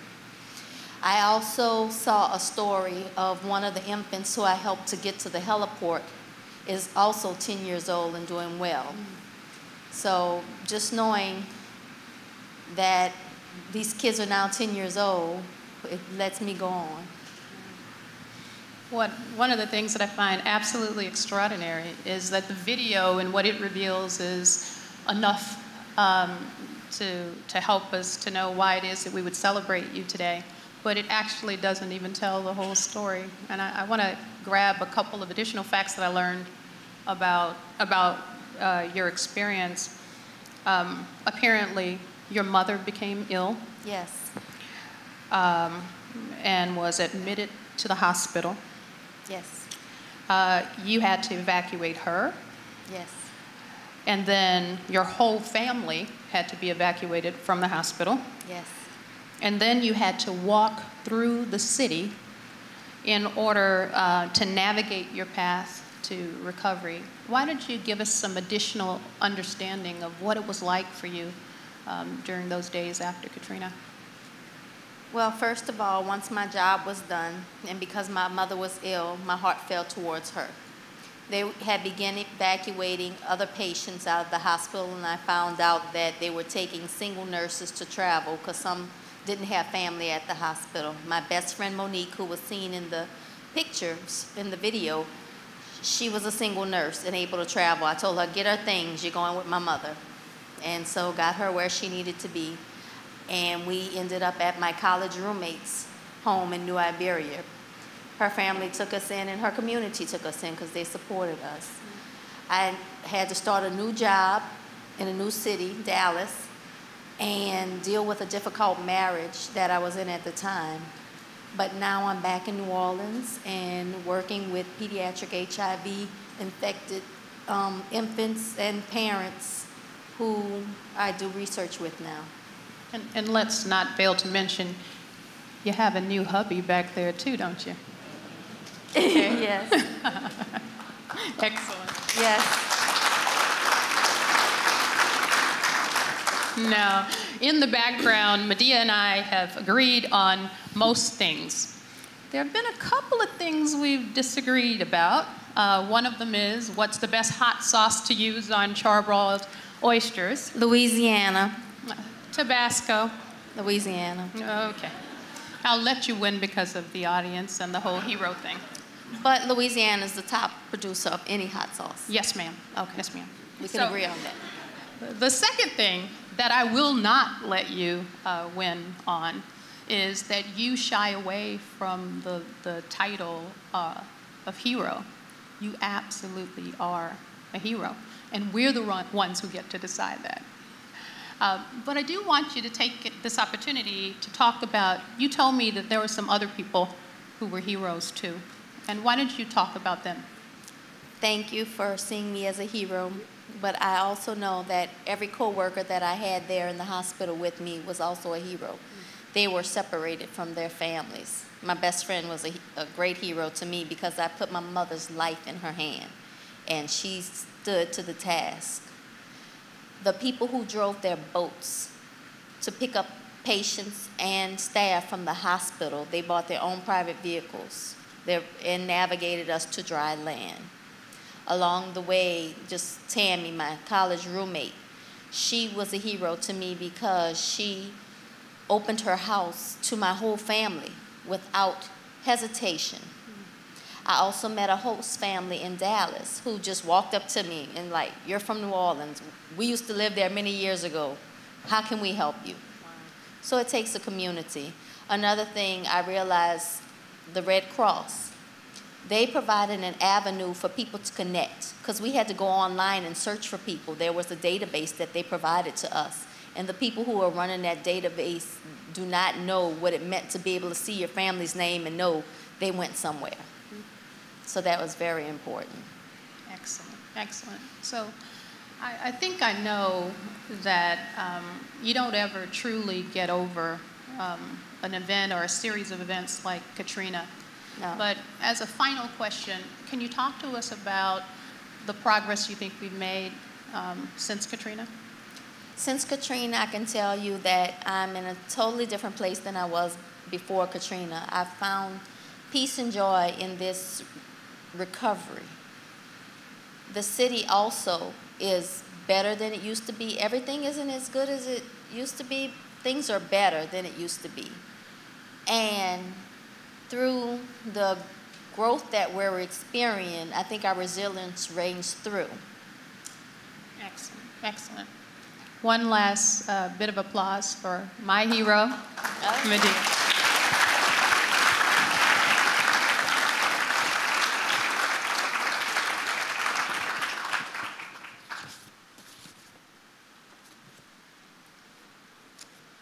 Thank you. So I have one final privilege today, and that is to introduce our next hero of Katrina. And that is in the form of the former governor of Mississippi, Mr. Haley Barbour. Governor Barbour distinguished himself in many ways during the crisis. In 2005, he worked around the clock to get the Gulf Coast functioning again. He worked to get food, to get clothes, to get all of the needs of the Gulf Coast region to the people who did, in fact, need them. He's a great leader, and in fact, he's going to give me an opportunity to do something I've never gotten to do before, which is I'm going to get to play Oprah for a second. One of the things that he's done since Katrina is he's actually written a book, and it's called America's Great Storm, and I strongly encourage that you read it, and you have no excuse because Walmart is going to give everybody in the room a copy today. Please help me in welcoming Governor Barbour.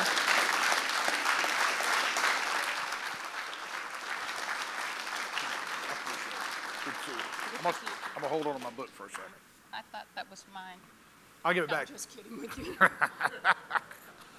Thank you.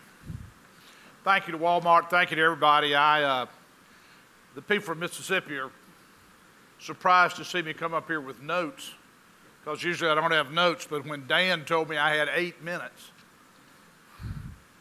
with my accent, I can't say good evening in 8 minutes. So I had to go to text to try to stay close. You know, next Saturday, the 29th of August, is the 10th anniversary of Katrina. And thank you, I did last week publish this book about Katrina, and I'm very grateful to Walmart for giving everybody one. If the book does the story justice, then this is going to be a great book, because Mississippians' response to Katrina was and is a great story.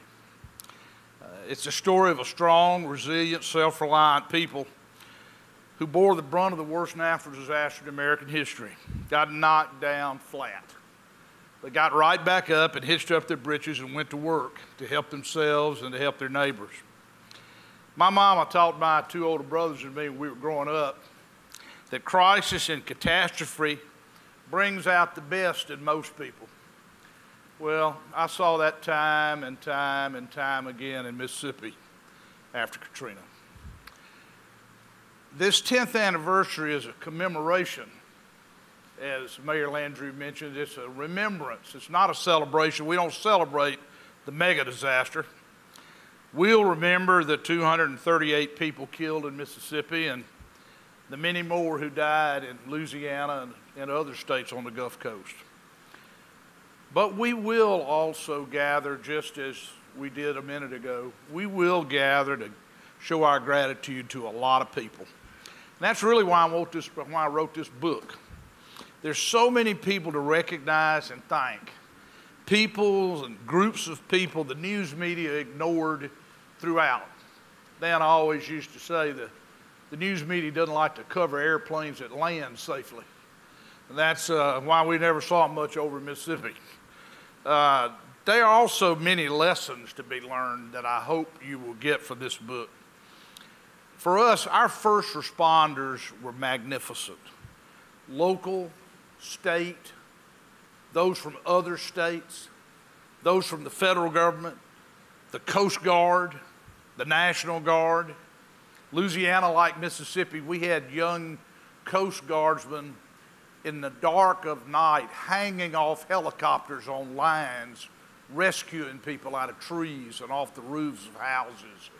Kids that were younger than my children. And this gives us a chance to say thanks to them for all the lives they saved. Our local officials, you heard it mentioned in the last presentation, it is normal for political officials to compete for authority. Our local officials could have fought for political control after Katrina. They didn't work for me, but they realized somebody had to be in charge. About half of these local officials were Democrats, and I'm a Republican, but they all said from the beginning, Governor, the logical person to be in charge is you, and we're going to be part of your team. Likewise, our congressional delegation, led by Senator Thad Cochran, our senior senator, and at that time the chairman of the Senate Appropriations Committee, said publicly, we will look to the governor for direction and for a plan on how we can help rebuild South Mississippi and the Gulf Coast. Because you in the state are closer to the action, understand the problems, and what can be done far better than we in Washington ever can. And the rest of the delegation went along. I can tell you, it is an unnatural act for a politician to give up political power. But we saw it from our local officials and our national officials, regardless of party. Greatly underreported during this storm is the help we received from our sister states. 46 different states sent resources to Mississippi. 46. More than 25,000 employees and contractors from different states actually came to Mississippi to work, including more than 10,000 National Guard. On the night of the storm, Governor Bob Riley of Alabama, where Mobile was still under floodwaters and who was up for re-election the next year, sent 2 companies of Alabama National Guard military police to Mississippi. The most valuable assets you have in your National Guard or military police in a disaster. He sent them to Mississippi. He said, we needed it worse. Florida was phenomenal. Governor Bush had pre-positioned first responders in the Panhandle. And when the storm stayed west and hit us and not Florida, they immediately sent them into Mississippi. Tony Robinson's here from FEMA. Your boss, Craig Fugate, was behind that. And we had over 6,000 state employees from Florida who came to Mississippi in the first 4 months after the storm. You will learn in the mega disaster, a lot of people can help you. Let them. And be thankful for them afterwards, like we're thankful for these people. It's altogether fitting and proper that the worst natural disaster in American history, which Katrina was, would elicit the greatest outpouring of philanthropy and volunteerism in American history. And it did. More than 954,000 volunteers came to Mississippi and registered with either a church or a charity and stayed in our state to work in cleanup or rebuilding. To me, what is perhaps more striking, more than 400,000 of them came in years 2 through 5. We had 580,000 came the first year, and they kept coming. In fact, they still come. Marcia and I met, my wife Marcia was on the coast 70 of the first 90 days after the storm.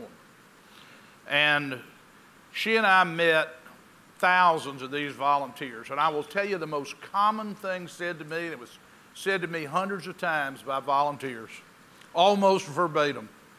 Governor, your people are so nice and they're so grateful, but you know, I feel like I've got more out of this for myself than the good I've done for the people I came here to help, which is a great, great statement about how wonderful it is to be an American and to be in a country where it is fulfilling to help others, which people certainly did. Corporate America was very generous. We've been talking about Walmart. Walmart was a great corporate citizen for Mississippi. Some of you have heard me talk about the Walmart store in Pass Christian, not far from Waveland. And the Pass Christian store paid 70% of the town of Pass Christian sales tax receipts. And the company was advised they should not build back there. They should get back away from the water and get further north, which would have been outside the city limits, which would have meant that the community would have been broke. And Walmart rebuilt where they were. Not because it was, forgive my saying so, not because it was the best thing for the stockholders, but it was the best thing for the community. And Walmart was part of the community. And that happened over and over and over again. Mississippi Power, the electric utility on the coast, and Entergy, the electric utility for the western half of the state, got the electricity back on in 12 days. Less than 2 weeks. After Camille, a much smaller storm, it took almost 2 months. But they understood the importance of getting the electricity back on. I always use the caveat, though. Mississippi Power said, we got electricity to everybody who could take it by September the 10th. What they didn't mention is a third of their customers couldn't receive electricity because their home had been totally destroyed, was not there to get electricity. Great corporate citizens. Chevron was a model corporate citizen. They gave motor fuel to any first responder, military, local government, whatever. And they did it, frankly, for weeks and weeks. They rebuilt every private preschool on the coast because government funding didn't cover that. Walmart was at the top of the stack, but it was a mighty tall stack. I remember the president of GlaxoSmithKline of the United States called me and said, we know that all these health facilities have been destroyed on the coast. We're willing to give you pharmaceuticals, give you health supplies. We have talked to the other companies, Pfizer, Merck, Eli Lilly. We just have one requirement. You have to give us a warehouse that is secure because a lot of this stuff criminals would love to get their hands on. So we had our Mississippi Highway Patrol, like the Louisiana State Police and the National Guard, guard a facility 80 miles inland, and they sent us about $20 million worth of pharmaceuticals and health care. That was happening over and over and over. Many, many, many more companies, large and small. Finally, I want to say something that may strike some of you surprising. We're very grateful in Mississippi to the federal government. FEMA got blistered early on when this logistical system failed, and rightly so. It did fail, and it almost was a catastrophe in my state. But our guys worked around it, and interestingly, we worked around it with the help of the U.S. military. The federal government sent us 1.7 million meals ready to eat. You've heard somebody talk about those earlier. On C5As, out of the military's own stocks, not out of disaster stocks, out of the military stocks. At the end of the day, the federal government had its failures, but they did a heck of a lot more right than wrong. And at the end of the day, they were a good partner. President Bush leaned forward the whole way. On every chance he had, he gave the Gulf states the maximum the law allowed. Congress then passed an unprecedented special emergency disaster relief bill in December. Through it and follow-on legislation, federal assistance in rebuilding was critical to our recovery, our economic recovery, our community recovery, rebuilding our infrastructure, and so on and so on. Louisiana got about $71 billion out of that package. Mississippi got about $24 billion out of that package. But this was unprecedented money. That the four hurricanes that had hit Florida the year before, where the president's own brother was governor, got none of this. This was because it is fitting when you have the worst natural disaster in American history that unprecedented disaster would bring about an unprecedented response. I'll close by saying what I never can go without saying. A critical group for us was our state employees. They worked incredible hours without complaint, generally without being paid overtime. They stayed away from their family. They did whatever it took to serve the people of Mississippi, and particularly to serve the people that needed it the worst. Special tip of the hat to my staff.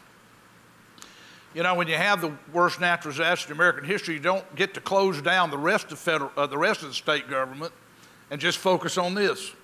So these people had to do their regular job every day, and then Katrina on top of that. They get a lot less credit than they deserve, but I am very proud at the end of the day, the Inspector General at HUD and at FEMA, or at DHS, and the General Accounting Office said the way Mississippi State employees handle the money that they sent us should be a model for the way you run the government. You know, my book was written in large part to thank all these people and to let everybody know what these people have done as volunteers and donors, first responders, and politicians to help us in our darkest hour. I hope you'll come away from the book admiring, as I do, the spirit and character of the people of Mississippi. Without that, all of the help would not have made half as much difference. I was taught, as I said earlier, that crisis and catastrophe brings out the best in most people. But I was also taught in the same sentence, catastrophe does not create character. It reveals character. It reveals the character of the people that was already there. That's the way I will always think about Katrina. The people I saw, not just from my state, but those who came down to help us and did so much. We are so blessed to live in this country where you have people with this kind of character. Thank y'all. Stay on up there. Governor? Well, you went over 8 minutes, but it was worth every minute of it. 8:06. I do want you to stay up here on stage. I'm going to ask Mayor Landrieu and Administrator Tony Robinson to come on up. Hey, Tony. How are you? We're going to have a quick panel conversation about basically the government's role in 10 years ago and today. My name is Dan Bartlett. I'm Executive Vice President for Corporate Affairs at Walmart. I'm kind of wearing two hats. Everybody have microphones. Prior to working at Walmart, I actually served in the White House, and I was serving in the White House during Katrina 10 years ago. So I have an interesting perspective from that point of view as well, and long-time relationship with the governor, and Mitch and I go back as well. So lots of memories in that regard, and I know we'll start with you, Mayor. You're going to get this question asked probably, I don't know how many times between now and next week. Answer's yes. But I want to put I've heard you talk about this a little bit. I think it's safe to say, and it should be understood, that no city can be 100% hardened. And it is an approach that is multi-layered and requires a lot of different groups of entities, whether it be government or its citizens or the corporate sector. Can you give us your interpretation of where the city of New Orleans sits today when it comes to its safety? Yeah, I think, first of all, I have to just completely admit, although I'm not supposed to be this way, I get defensive every time I'm asked that question because I watched Miami get beat to death, Pensacola, get smacked with a bunch of storms. My grandpa owned a great piece of property in Pass Christian, so I lived through Camille, right? And I was a little bitty boy when Betsy hit. But nobody ever asks anybody in California when an earthquake hits, are y'all better prepared today? I mean, is there something you can do? Why do y'all live there? You silly people, et cetera, et cetera. So on the Gulf Coast, people ask us things as though somehow we could really protect ourselves from things that we really cannot control. Be that as it may, the city of New Orleans, again, as Governor Barber said, and this couldn't have been done without the largesse of the federal taxpayer, now have a fairly robust $14.5 billion levy system and gates that have put the city in a position of being stronger than it was before. Now, the governor and I may have a difference of opinion about this, and actually the storm was a natural disaster for Mississippi. In many ways, it was a man-made disaster in New Orleans, both at the same time, because as he can tell you, for those of you guys that are not from here, storms come in, storms go out, things get knocked down, we pick them back up, we rebuild, and some of them are tough. Camille was a lot smaller, but it was a pretty dramatic storm. It wasn't until the levees broke here that the game changed. And so as we thought about protecting ourselves, the Corps of Engineers, one of the government agencies that we have worked with, that, by the way, is functioning far better today than they did 10 years ago, but really beginning to hit their stride, calls this a risk reduction strategy because you can't ever guarantee to folks that you're not going to get hurt.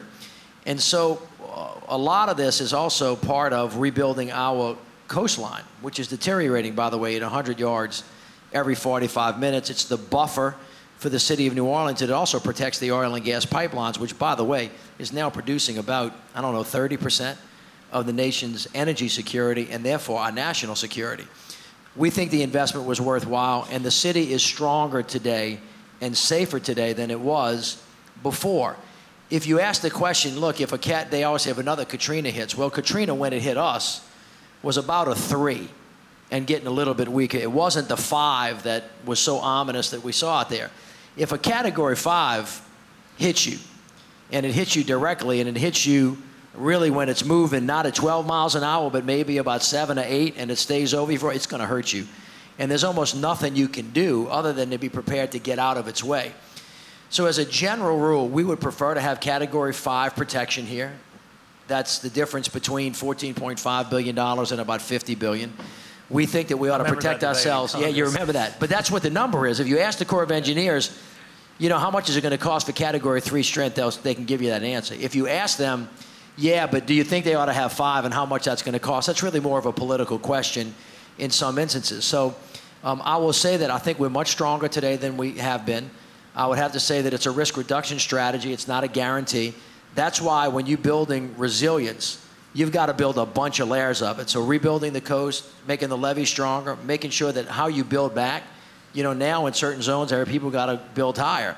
If you kind of go into the pass in Christiana, Biloxi, and you now see people up, I don't know what the height is, Governor, but even in the lower places in Louisiana, you're building 18 feet up. You got to build stronger, better. And then finally, there's nothing that is ever going to replace the personal responsibility of having a plan and listening to the governors and the mayors and the county executives about whether to move or not to move. All of that's part of making sure that you're safe when a big bad storm comes your way. Yeah. The point you make about the levees is important. I remember sitting in the White House on the evening of, on that Monday evening, Brian Williams was down in the quarters saying the Big Easy looks like they dodged the big one because the levees didn't break till later that night. Everybody kind of breathed a sigh of relief, not knowing what was about to hit. So you're absolutely right. Tony, FEMA, a 4-letter word.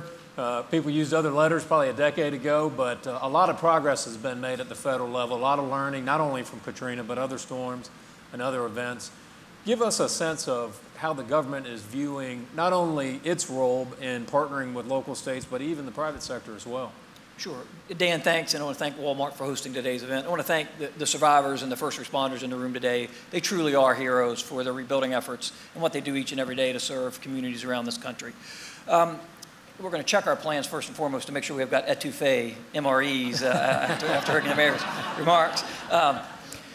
I think a couple of things to focus on. First, I think our administrator, who is an emergency manager, set some pretty key strategic priorities for that, and that is when we plan, focus on the impacts of survivors. What are we doing to make that first touch meaningful to them, and not only the survivors, but the communities in which we serve. Secondly is plan for the catastrophic. So that is planning for what taxes us beyond our capabilities. Don't plan for what we can do because that's the easy stuff. And I think in order to do that, we have to involve the whole community. And so that starts with citizens. And what are we doing to help prepare them, making sure that those who can help themselves are helping themselves so that first responders can focus on the most vulnerable. Secondly, I think it's take advantage of the resources of the volunteer and faith-based organizations. They have lots of resources, lots of contacts and relationships that can really help us in our planning efforts as well. And then the critical nature of the private sector. They have a lot of resources. So some things we've done there, we have a private sector liaison office in FEMA now. I think Louisiana really set as a state the model with the business EOC, where they're incorporating that emergency operations center in with their standard operations center, and then the national business EOC that FEMA has established as well. I think shows the commitment and the criticality of that resource. And then obviously dealing with our other federal agencies, state, local, tribal governments, making sure they're part of that planning effort. And an example of that is here, where the city has their city-assisted evacuation that then feeds into the state and their planning efforts and the contraflow, and then the federal resources that will come in and help with medical evacuations and area evacuations. It all has to work together. No one of us has the right resources or the things to be able to do that. We have to depend on all others and the whole community to be able to do those things.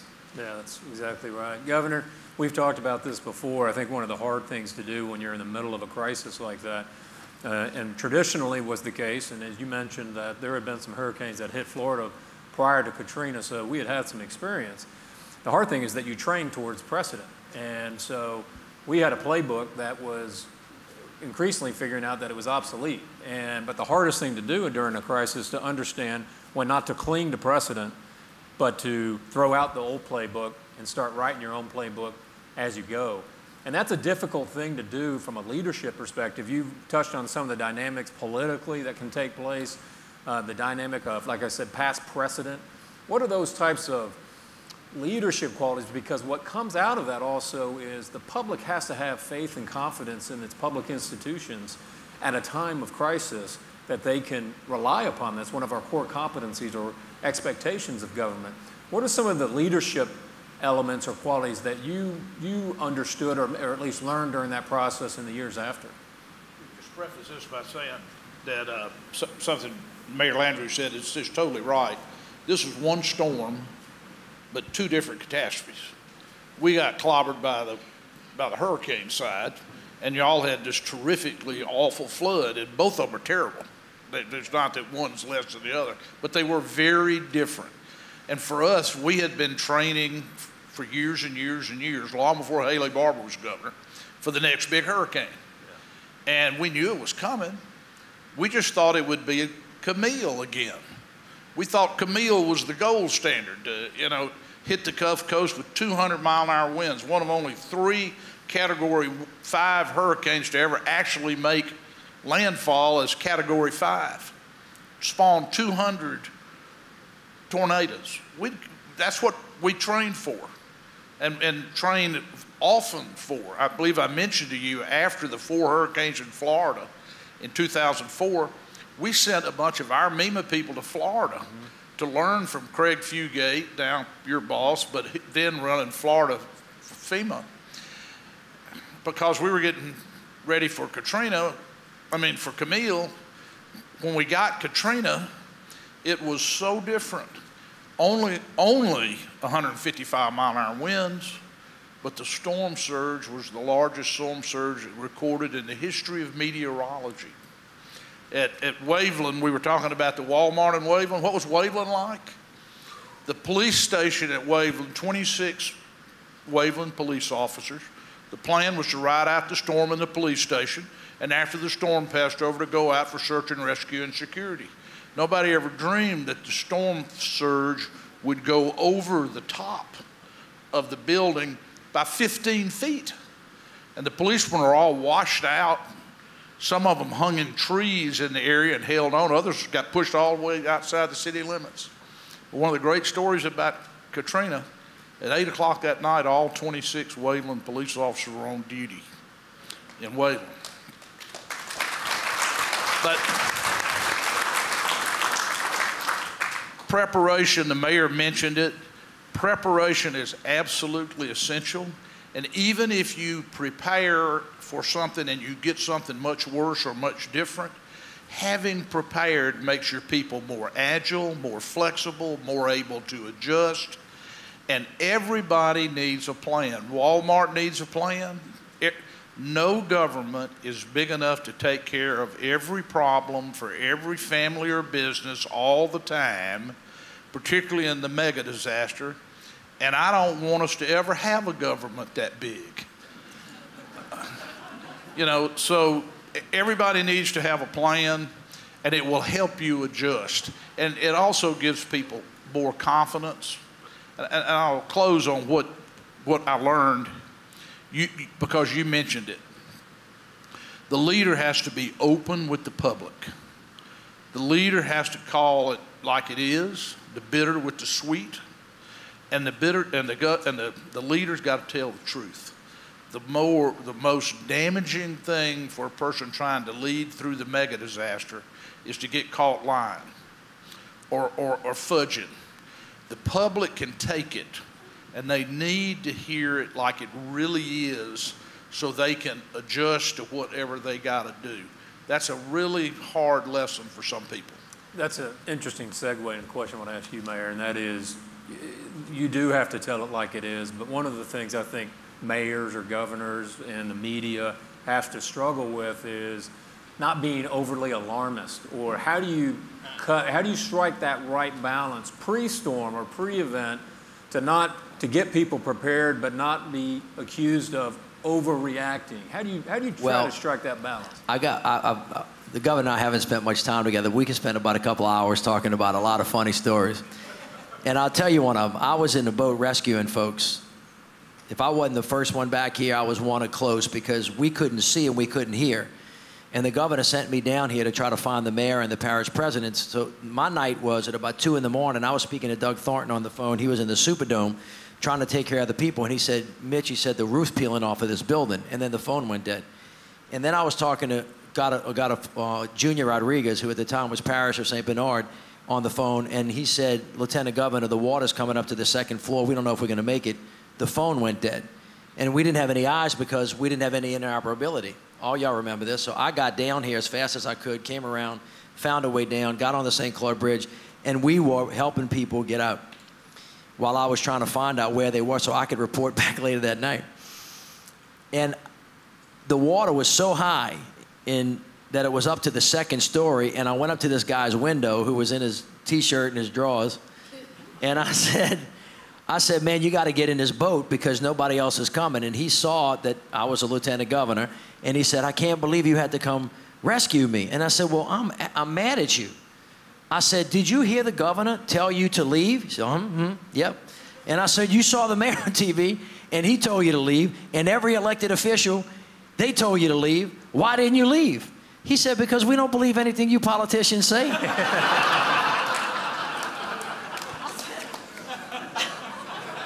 I almost left him there. But I say that to point out what Governor Barber says. Credibility here is really, really important. Now, it puts governors and parish presidents and county executives and mayors in a difficult spot because you can't call it too early and you can't call it too late. But he's exactly right. You got to call it as you see it. And you just got to tell folks, this is the thing. Now, everybody knows how much money it costs, how much agony there is in terms of evacuating. People don't have an unlimited amount of change in their pocket. And people are worried that if you're too alarmist, next time they're like, well, I mean, he's crying wolf. It's not going to happen. Mayor de Blasio got in trouble in New York on this when he kind of called it. I thought he made the right call, by the way, and folks got mad because the thing kind of passed by. But then you saw what Sandy did to New York. So this is a very, very, very delicate situation. And I think that we know a lot more now. as Governor Barber said, storm surge wasn't something that we paid a lot of mind to. You know, we were categorizing these storms by 1 through 5. Now we're looking at different models. We have better science, but better science sometimes can make the public go to sleep and them think, oh, they got a handle on it. So to reiterate this question, if government on its best day can never do for private citizens what they can do for themselves, if everybody decides not to evacuate and 50% of the folks stand aside, no matter how good we are, how much money we have, you can't evacuate that many people. As a matter of fact, one of the things that we forgot after September 11th, and then New York forgot it after it happened to Katrina, was to put the generators on the roof.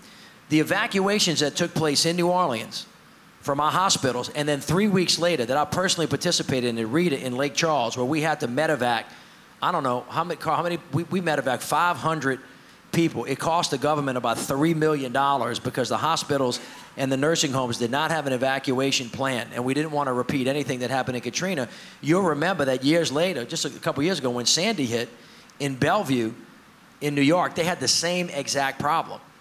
And so again, one of the things that we keep learning from each other is lessons that we somehow forget, which is the private sector has got to be prepared, because at the end of the day, there's not enough resources, not enough time. And by the way, if the first responders are busy rescuing people that could have rescued themselves, they can't go get the folks that are completely unable to do that. And so I can tell you this, I think FEMA was a mess when we first started.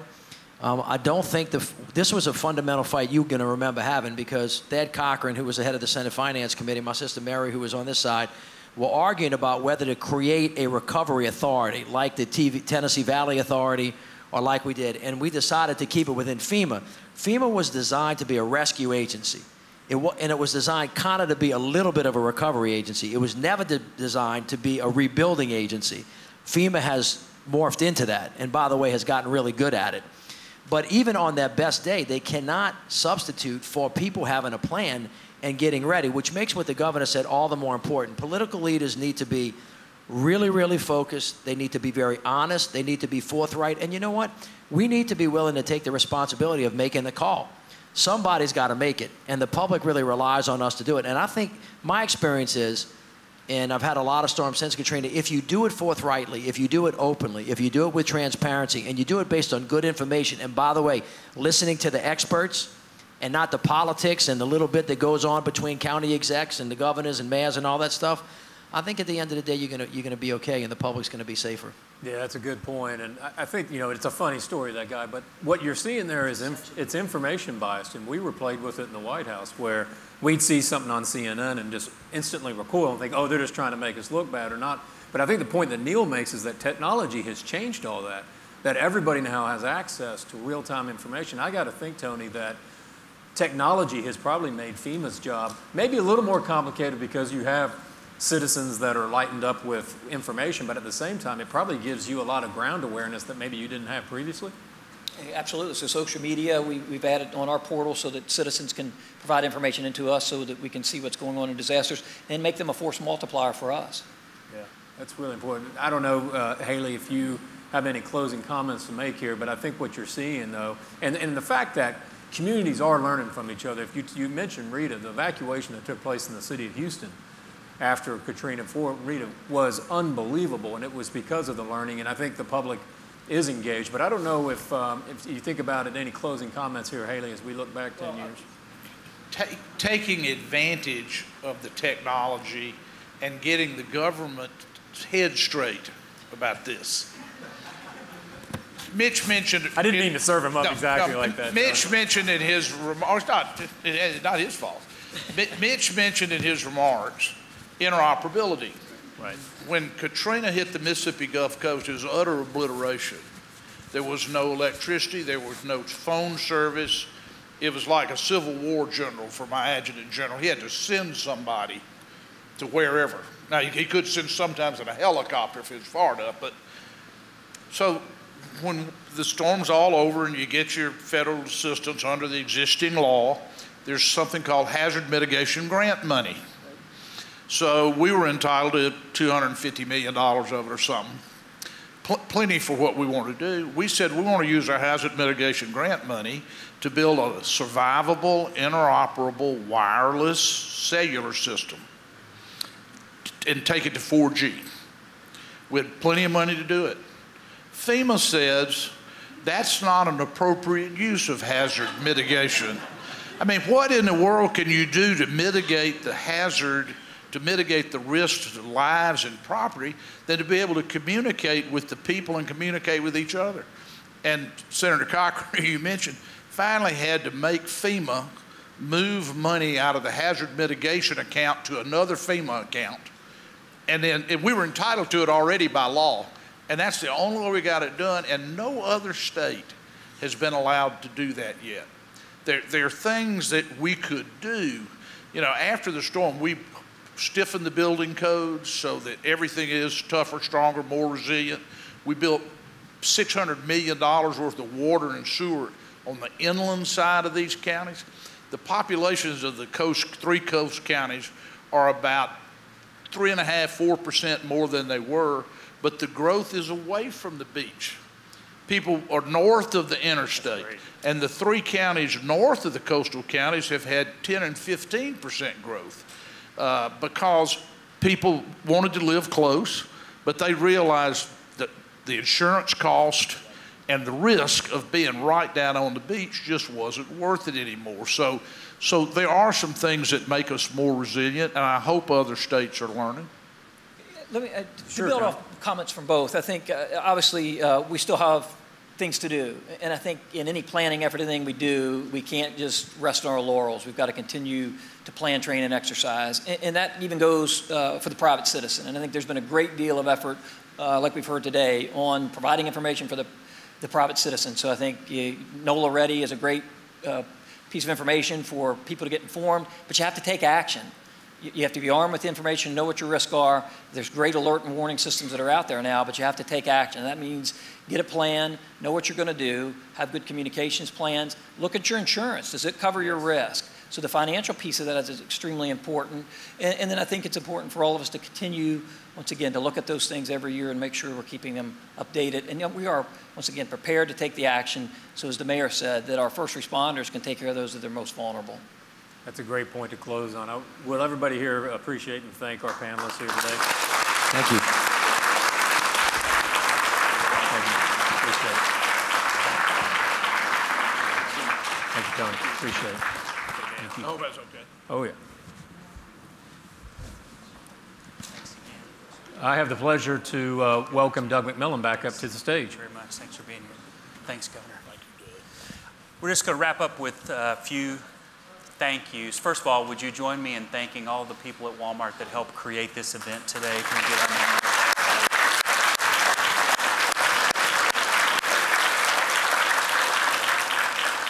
Secondly, I'd like to thank all the first responders and the heroes that we recognize today. Thank you for everything that you do.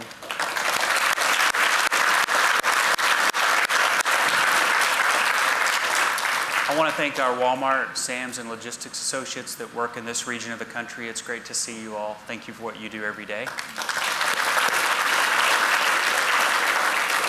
And then lastly, one last round of applause for all of our participants and presenters today. You all did a great job. Thank you very much for being here. We hope that you can see from our announcements today that we mean it. We want to do our part, and we'll be here and help everyone prepare and then do everything we can to help after events like Katrina happen. Normally, we end this meeting with, or this type of meeting with a Walmart cheer, but some of you don't know how to do it, so we'll skip that today. Have a good evening.